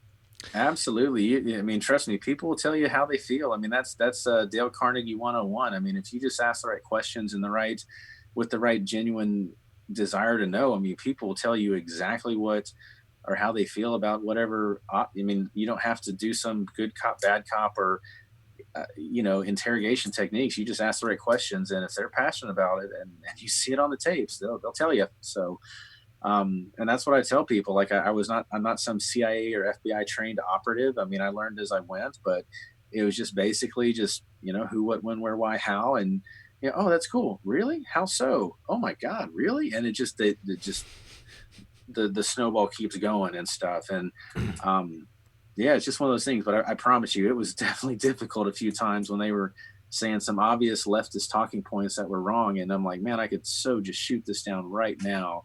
But man, if I do this, I will alienate this person and they will never talk to me again openly like they're doing now. You did a great job. Well, Michael, thank you for your call, buddy. We got a couple other people waiting. I appreciate you calling in. Thanks, Michael. Talk to you soon. All right, coming up next, we've got Carla. Hopefully Carla's microphone's working. Carla, we got to get your microphone turned on and make sure you push mute on the broadcast. Carla, are you there? Yes, I'm here. Excellent. Hi, guys. How are you? Hey, Carla. Good. I just wanted to say I appreciate your pursuit of the truth. I think a lot of people probably don't realize how difficult it is sometimes.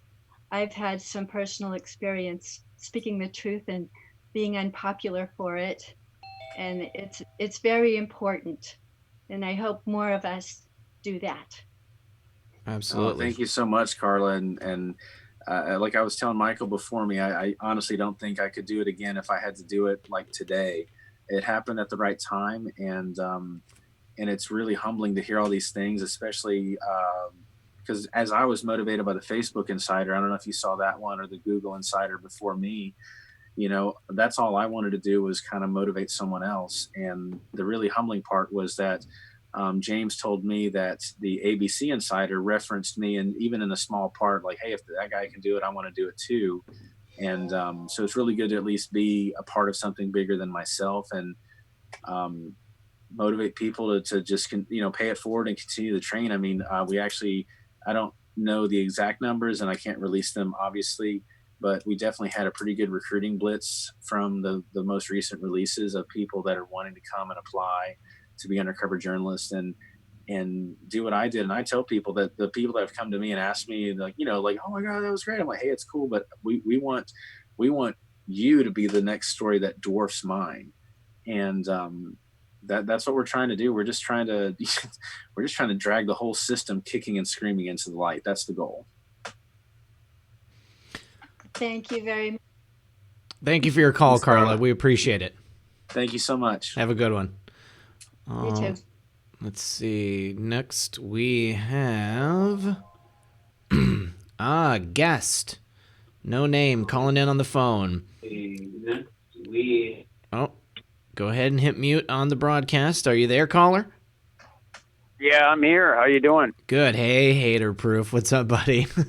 Oh, I didn't know you knew it was me. How'd you know it was me, Red? How'd you know it was me? It's your voice, dude. I can hear it now. Let me mute this real quick. I'm sorry. Jeez, I got it squared away. I actually clicked the problem. little mouse, and then it pulled to the right, and there you go. While you're doing that, let me do these two thank yous. Sean Private said, Q is great woo-woo for all the love, a good real-time spy novel. Trump 2020, where we go one, we go all. Yes, we are in the greatest movie ever made right now. Colleen Luce Wilson says, Cary, are you going to the Q rally in Tampa tomorrow? If so, hopefully I will see you there. Did you know that there's going to be a rally tomorrow, Cary? I did not, and I am actually highly interested if she can give, or if anyone has information. Yeah, I am highly interested in that. Yeah, drop that back in the chat here, Colleen, and I'll copy it and send it over to Cary, or maybe Cary can copy it when it comes by. All right, well, hater proof. Thanks for your call, buddy. What's going on? Well, I've been listening to Project Veritas for a while. I've been kind of keeping an eye on that whole thing, and I just wanted to tell you, Cary, I just think that what you did over at CNN was pretty brave, man. And you must have had quite a lot of contorted feelings and quite a lot of secondary feelings and quite a lot of hatred, spewed your way, and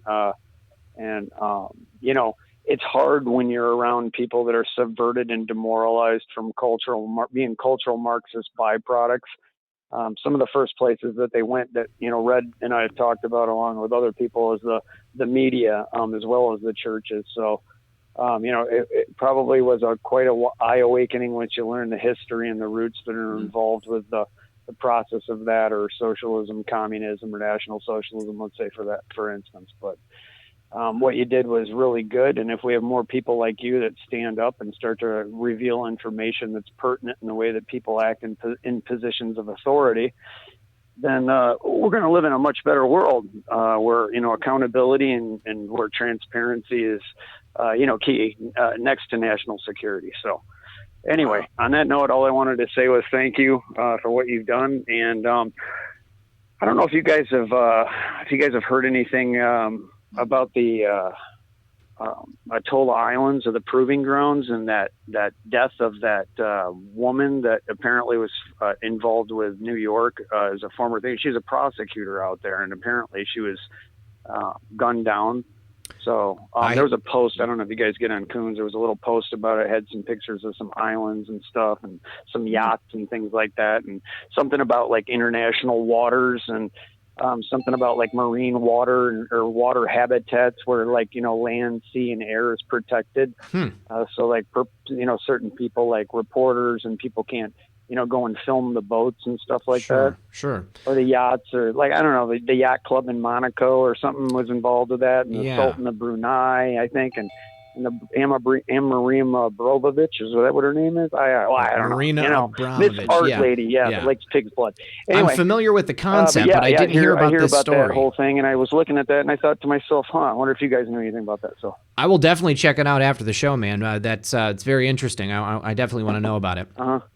There's something with yachts, yachts and boats and something with that to do with human trafficking, I think, and pedophilia and adrenochrome and all that weird stuff. I don't know. Anyway, I just heard rumors about it. I just wondered if Cary knew anything about that, or maybe he could have somebody over at CNN take a look at it. If Turner's not too busy playing golf with Soros, rather.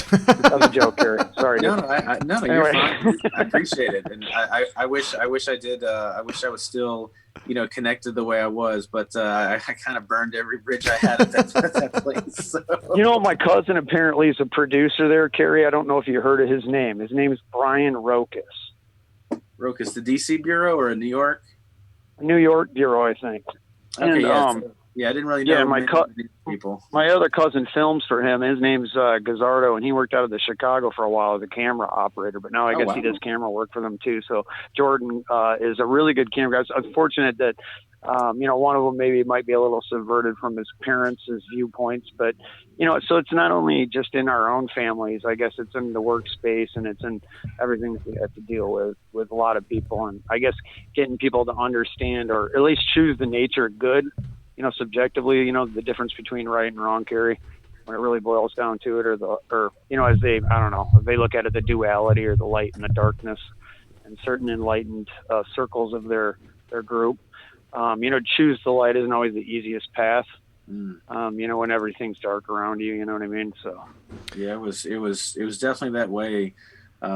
Hater. It's just I actually still for this whole thing, like I'm actually seeing a therapist about stuff. It was definitely tough and still is tough, kind of having to live a double life, so to speak, for however many months the total project was. And again, I'm not some trained operative. I mean, I know like some of these agents, they have months and years of this type of training to how to deal with it and how to operate with it, but I didn't. But we got the job done, but it definitely took a toll mentally and spiritually on me.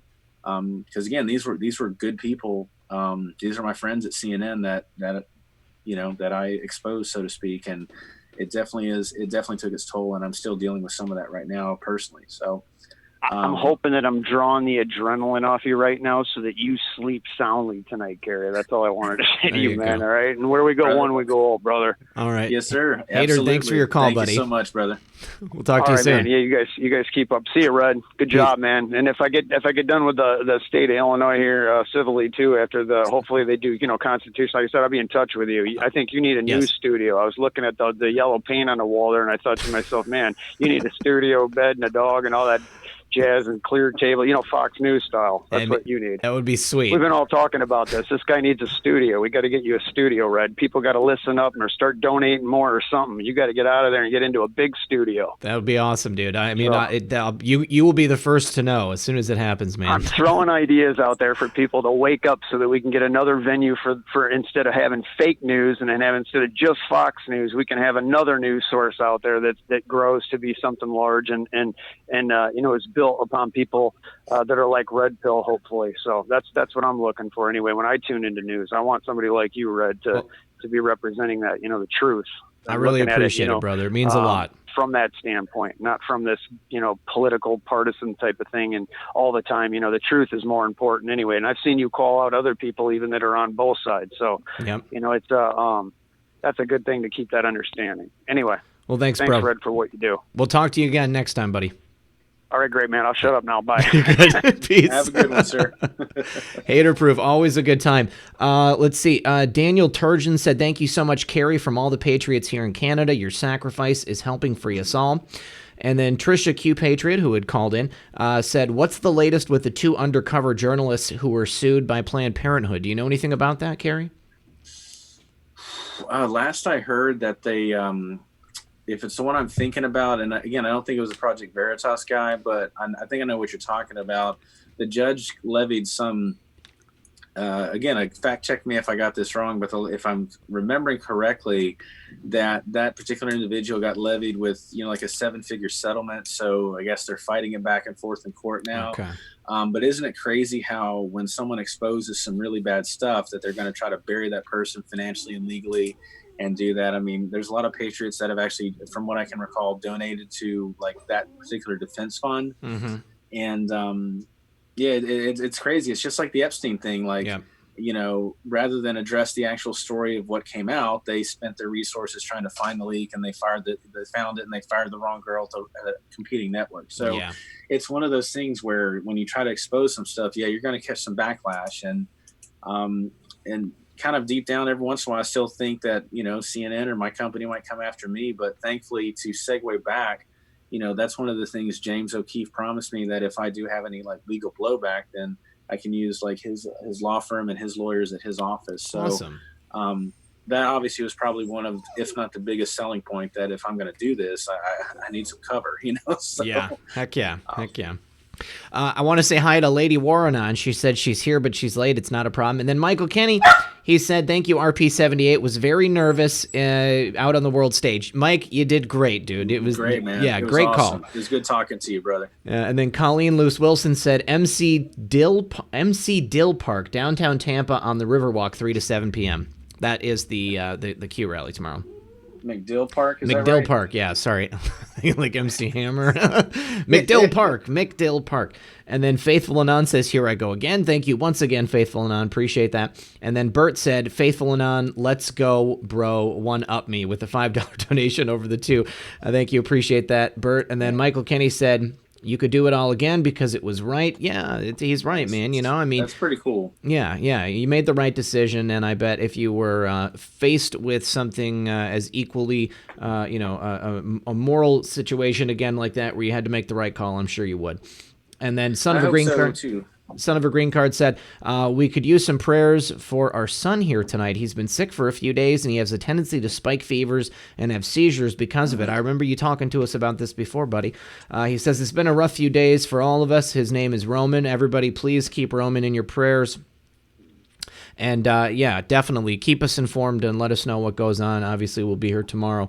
And then MEB said, hi, RP. Know that you are loved here in the UK, too, for spreading the truth. Where we go one, we go all worldwide. Thank you very much for that. For all the UK listeners and for everybody else who may have just seen the tweet that I covered in my video last week, John Mappin, the owner of Camelot Castle in the UK, he is actually going to be here for an exclusive interview. It's going to be released midweek next week. So on a day where I would normally just do a half-hour news video, that's going to be coming out on this station. So keep your eyes peeled for that, guys. Did you know about that, Cary? There's an actual Camelot Castle in Britain. And the owners of Camelot Castle flew a Q flag above the battle armaments. It was pretty sweet. That will certainly do. I mean, I'm definitely on this journey full throttle, and every day's a new pleasantry, I guess I should say. Yeah. And please tell your listener, I'm definitely intrigued about the Tampa thing. And what time was that, McDill? I'm just curious. It was 3 to 7. It said. Yep, 3 to 7. 3 to 7. Yeah, small world, and it's just been a blast all the night. And tell your listeners, man, if they're tipping you, like, head on over to my GoFundMe. I'll gladly accept tips too. Do you got a link for that? I can put it in the description of the video. Yeah, it's it's still up, and James and the gang they told me never really take it down, just keep it up, and it's GoFundMe.com/exposeCNN. So okay, let's yeah. But again, and I'm sure a lot of your readers and listeners probably did donate the first time, which we immensely appreciate. I mean, that was insane. We went from 0 to 100K in 36 hours, and that definitely provided the cushion that, me and my future wife needed to just figure out our next move, because I definitely took a pay cut coming from media to the industry I'm in now, and it was every little bit helps, and we definitely appreciate everything. Awesome. I wanted to ask, as I bring on this next caller, and Michael Kenny said 17 for Roman. That's right, everybody. Thank you. 17 for Roman. What did you do in the military? Can you talk about that? Sure. I mean, I promise you, it wasn't anything truly crazy. Like, I was not some Navy SEAL or black bag operator or something. I was what's called a CB, a construction battalion, like a civil engineer. So I was basically pulling wires and swinging hammers, building stuff overseas, like Iraq and Syria and some other places, and just kind of helping out local populations, just basically being a glorified grunt with a hammer and building roads and structures and berms and bridges and stuff. It was a lot of fun. That was my time in active duty. And then once I got off, I was on the reserve side, and I played trumpet and did taps at the naval funerals, like across the state of Alabama where I lived at. And I had a great time in my service, and I do miss it, but I love that I did it. All right. Awesome. Well, we appreciate your service. Salute you for it. Thank you. Colleen says, again, Trump's personal photographer is supposed to help host the rally tomorrow. McDill Park, not Air Force Base. LOL. And then and then we have Dave Stealth Bomber on the line. Dave, are you there, buddy? Yeah. Can you hear me? I can hear you just fine. Yep. You're on the air with Cary. Very cool. Hey, Dave. How are you, man? Hey, Cary, man. You're awesome. Thanks, brother. Can't imagine the pucker factor you went through for a little bit. Yeah, but hey, man, things have a tendency to work out, and I think even maybe some of your friends that maybe have stepped away, I think at some point they'll see the light, and I think you definitely have the personality to be able to be diplomatic and get people to start seeing the light, the way you see it. I hope. I hope so, Dave, and thank you for that. And it was definitely it's always very eye opening when something happens and it truly kind of forces the waters to part, so to speak. And yeah, definitely. I've always loved starting dumpster fires online if people want to data mine my previous Facebooks and stuff. But it was definitely interesting seeing, because these people never would say it to my face, but when they speak on someone's wall, like about me and stuff, it was very telling. I'm like, wow, I went to high school with you. Thought we were cool. Guess not. So. Yeah. Well, courage comes out on a keyboard sometimes. So. Right, and alcohol. Yeah. That's never done that before. Hey, never, man. We're good Christian Sunday school boys. What are you talking about? So exactly.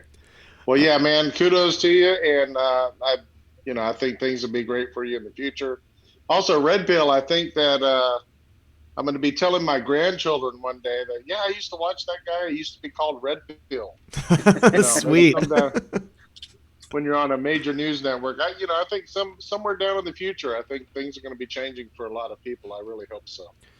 Well, I mean, I know that I hope so just for the future of America. Obviously, if I could, do what I do for as large a platform as possible and continue to wake people up and wake up even more people than I am now, then I think that that's a great thing, and I would definitely love that.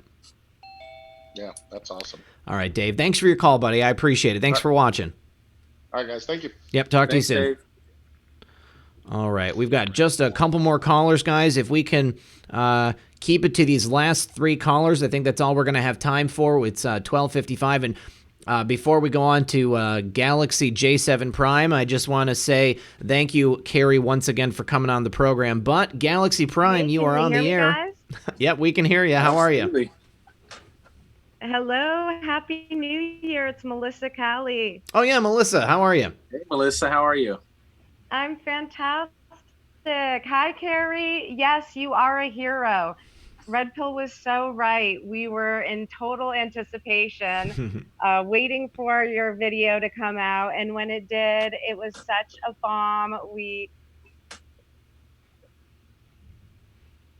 Oh, you locked up. Are you still there, Melissa? But and Fitzhenry, who's literally taking over. Oh no! Starting new movie studios, blowers. It's just fantastic. Melissa, we didn't hear a little bit of what you said. I don't. You're locking up, but I think we got the gist. You said something about Tiffany Fitzhenry and the things that are happening in the movement to expose these people and kind of create a new paradigm. I can hear me in the background. Yeah, can you hear me now? I can hear you now, yeah. I'm just so excited that, here you guys are transforming the journalism with blowing the mainstream media out of the water, blowing the fake news out of the water, and people like Tiffany, who is just taking over Hollywood, exposing all of the BS. I just feel like I'm part of this great awakening, and we have you guys to thank for it. So one of the reasons why I called in, though, was my New Year's resolution. So I saw that there was a post at 10 o'clock Eastern time every night. You have to say a little prayer, where we go when we go all prayer. So here I am in California. I've been setting my alarm every day, 7 o'clock. I say a little prayer, and it is just so empowering and wonderful, and I recommend it for everybody. Awesome. Thank you. Yeah, thank you, Melissa. Happy New Year to you too. And it's just really cool to be even a small part of this whole ecosystem now. Yeah, I was going to say Happy New Year as well. And I would say that it is due to all of us because collectively we are the Great Awakening. Without each other, we wouldn't have a Great Awakening, So, and without each other, we wouldn't be able to do this on a daily basis. So I do appreciate it. And thank you for your call. Thank you. Have a good night. Thanks, you too. Melissa. Talk to you soon, Melissa. All right. And then let's see. Coming up next, we've got Southern Rebel. Southern Rebel, you're on the air with Cary and Red Pill. How are you? Well, it looks like Southern Rebel's microphone's not working quite yet, so we're going to bring the other caller in. Looks like your microphone is working. Can we get your name? My name is Paul Waycock. Hey, Paul, how are you, buddy? Good. Excellent. What was your question for Cary? Actually, this is off topic. Okay. I sent you an email earlier today from my phone. Okay. I haven't had time to check my email. I was driving all day, but what's your email address and I can look for it? Well, it's actually my phone number. I sent it from my phone number. Oh, so it'll come from your phone number. Okay, I can see that here on the screen. Okay, anyway, what it is, it's about 3 or 4 years ago. I daily check the earthquake reports, and I think this was in Utah somewhere.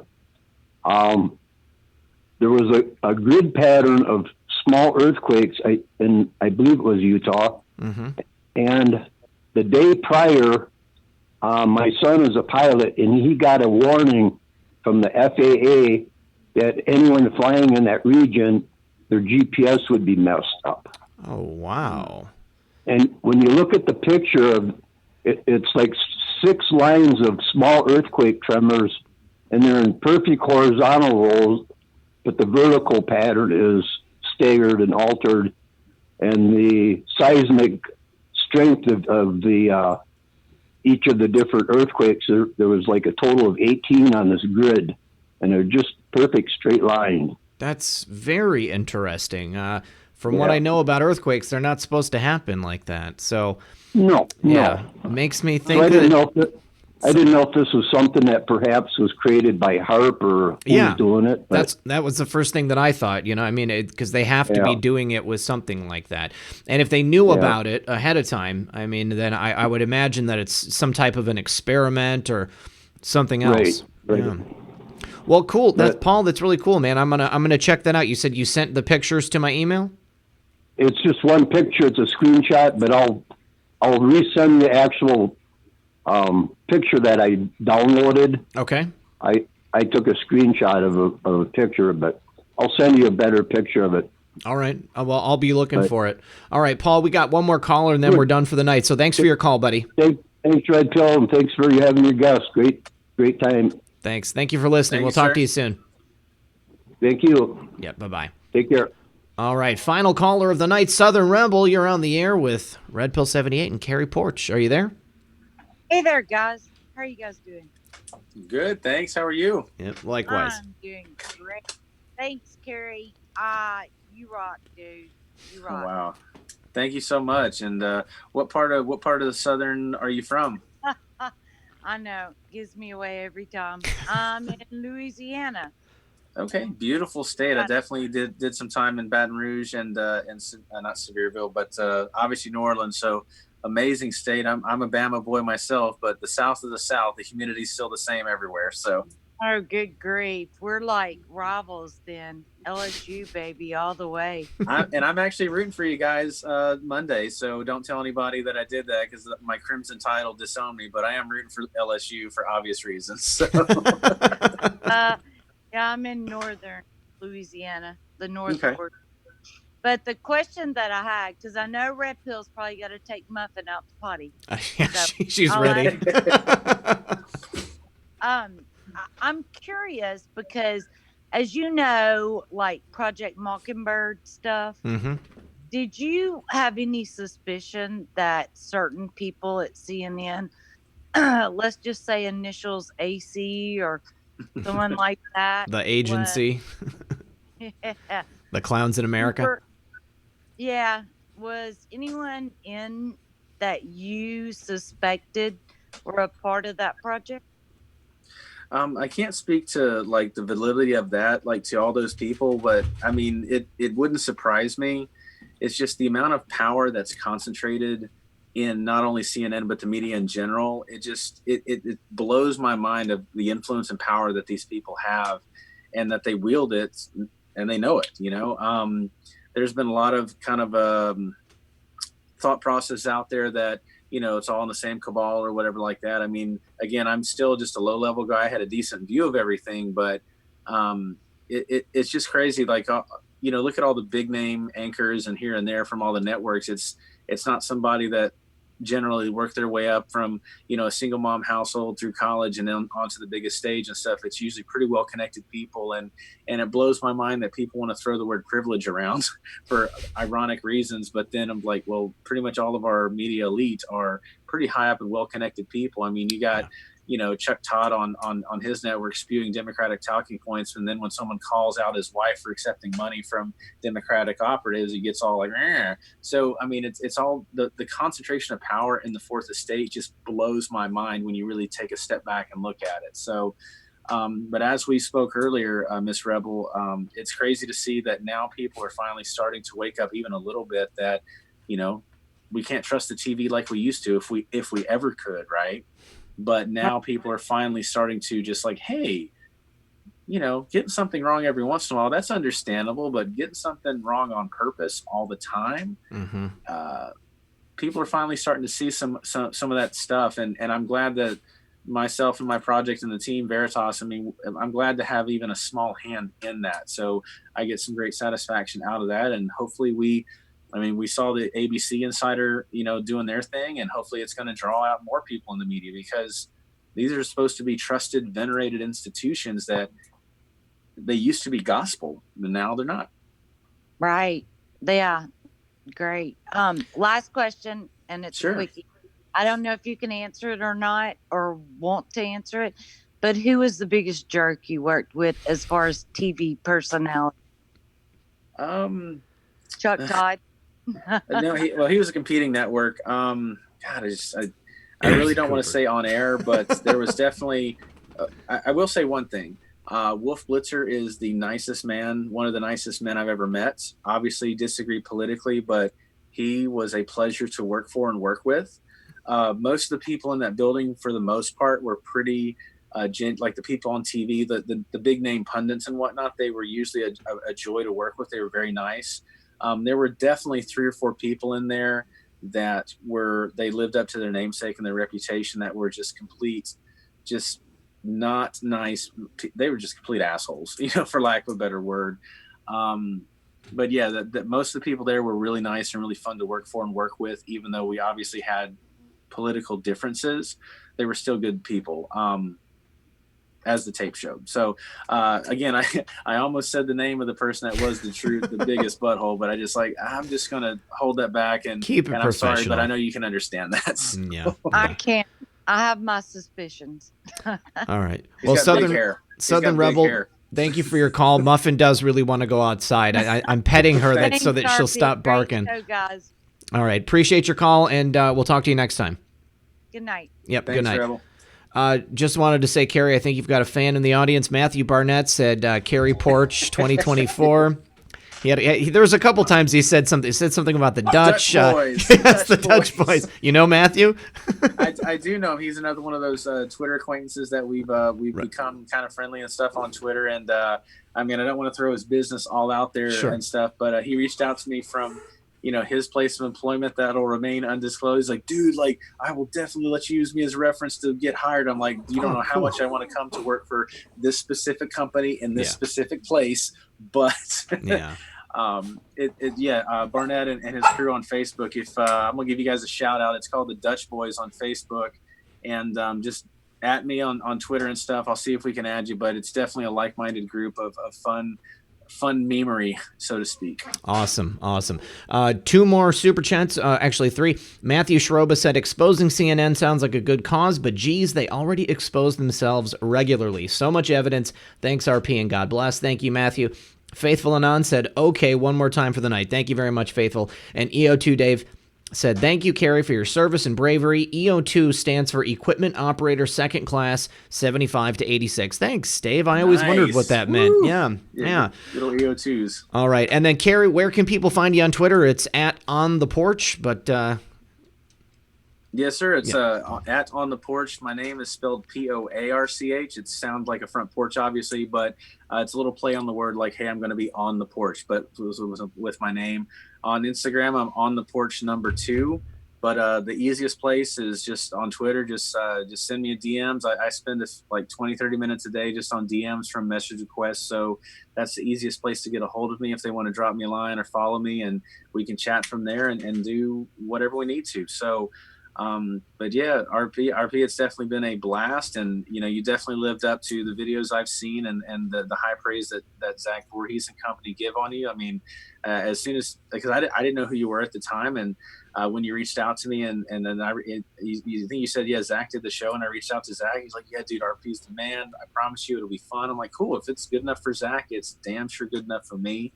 And your audience had some great questions and a lot of fun and cool calls. So I had an absolute blast tonight, and thank you guys. Awesome, dude. I'm glad you did. I want to thank you so much for coming on the show. It's been a great time. You're welcome back anytime in the future. Anything you see you want to comment on, or if you ever want to stop back on and just chat with us, dude, we're hanging out Friday, Saturday, Sunday nights all the time.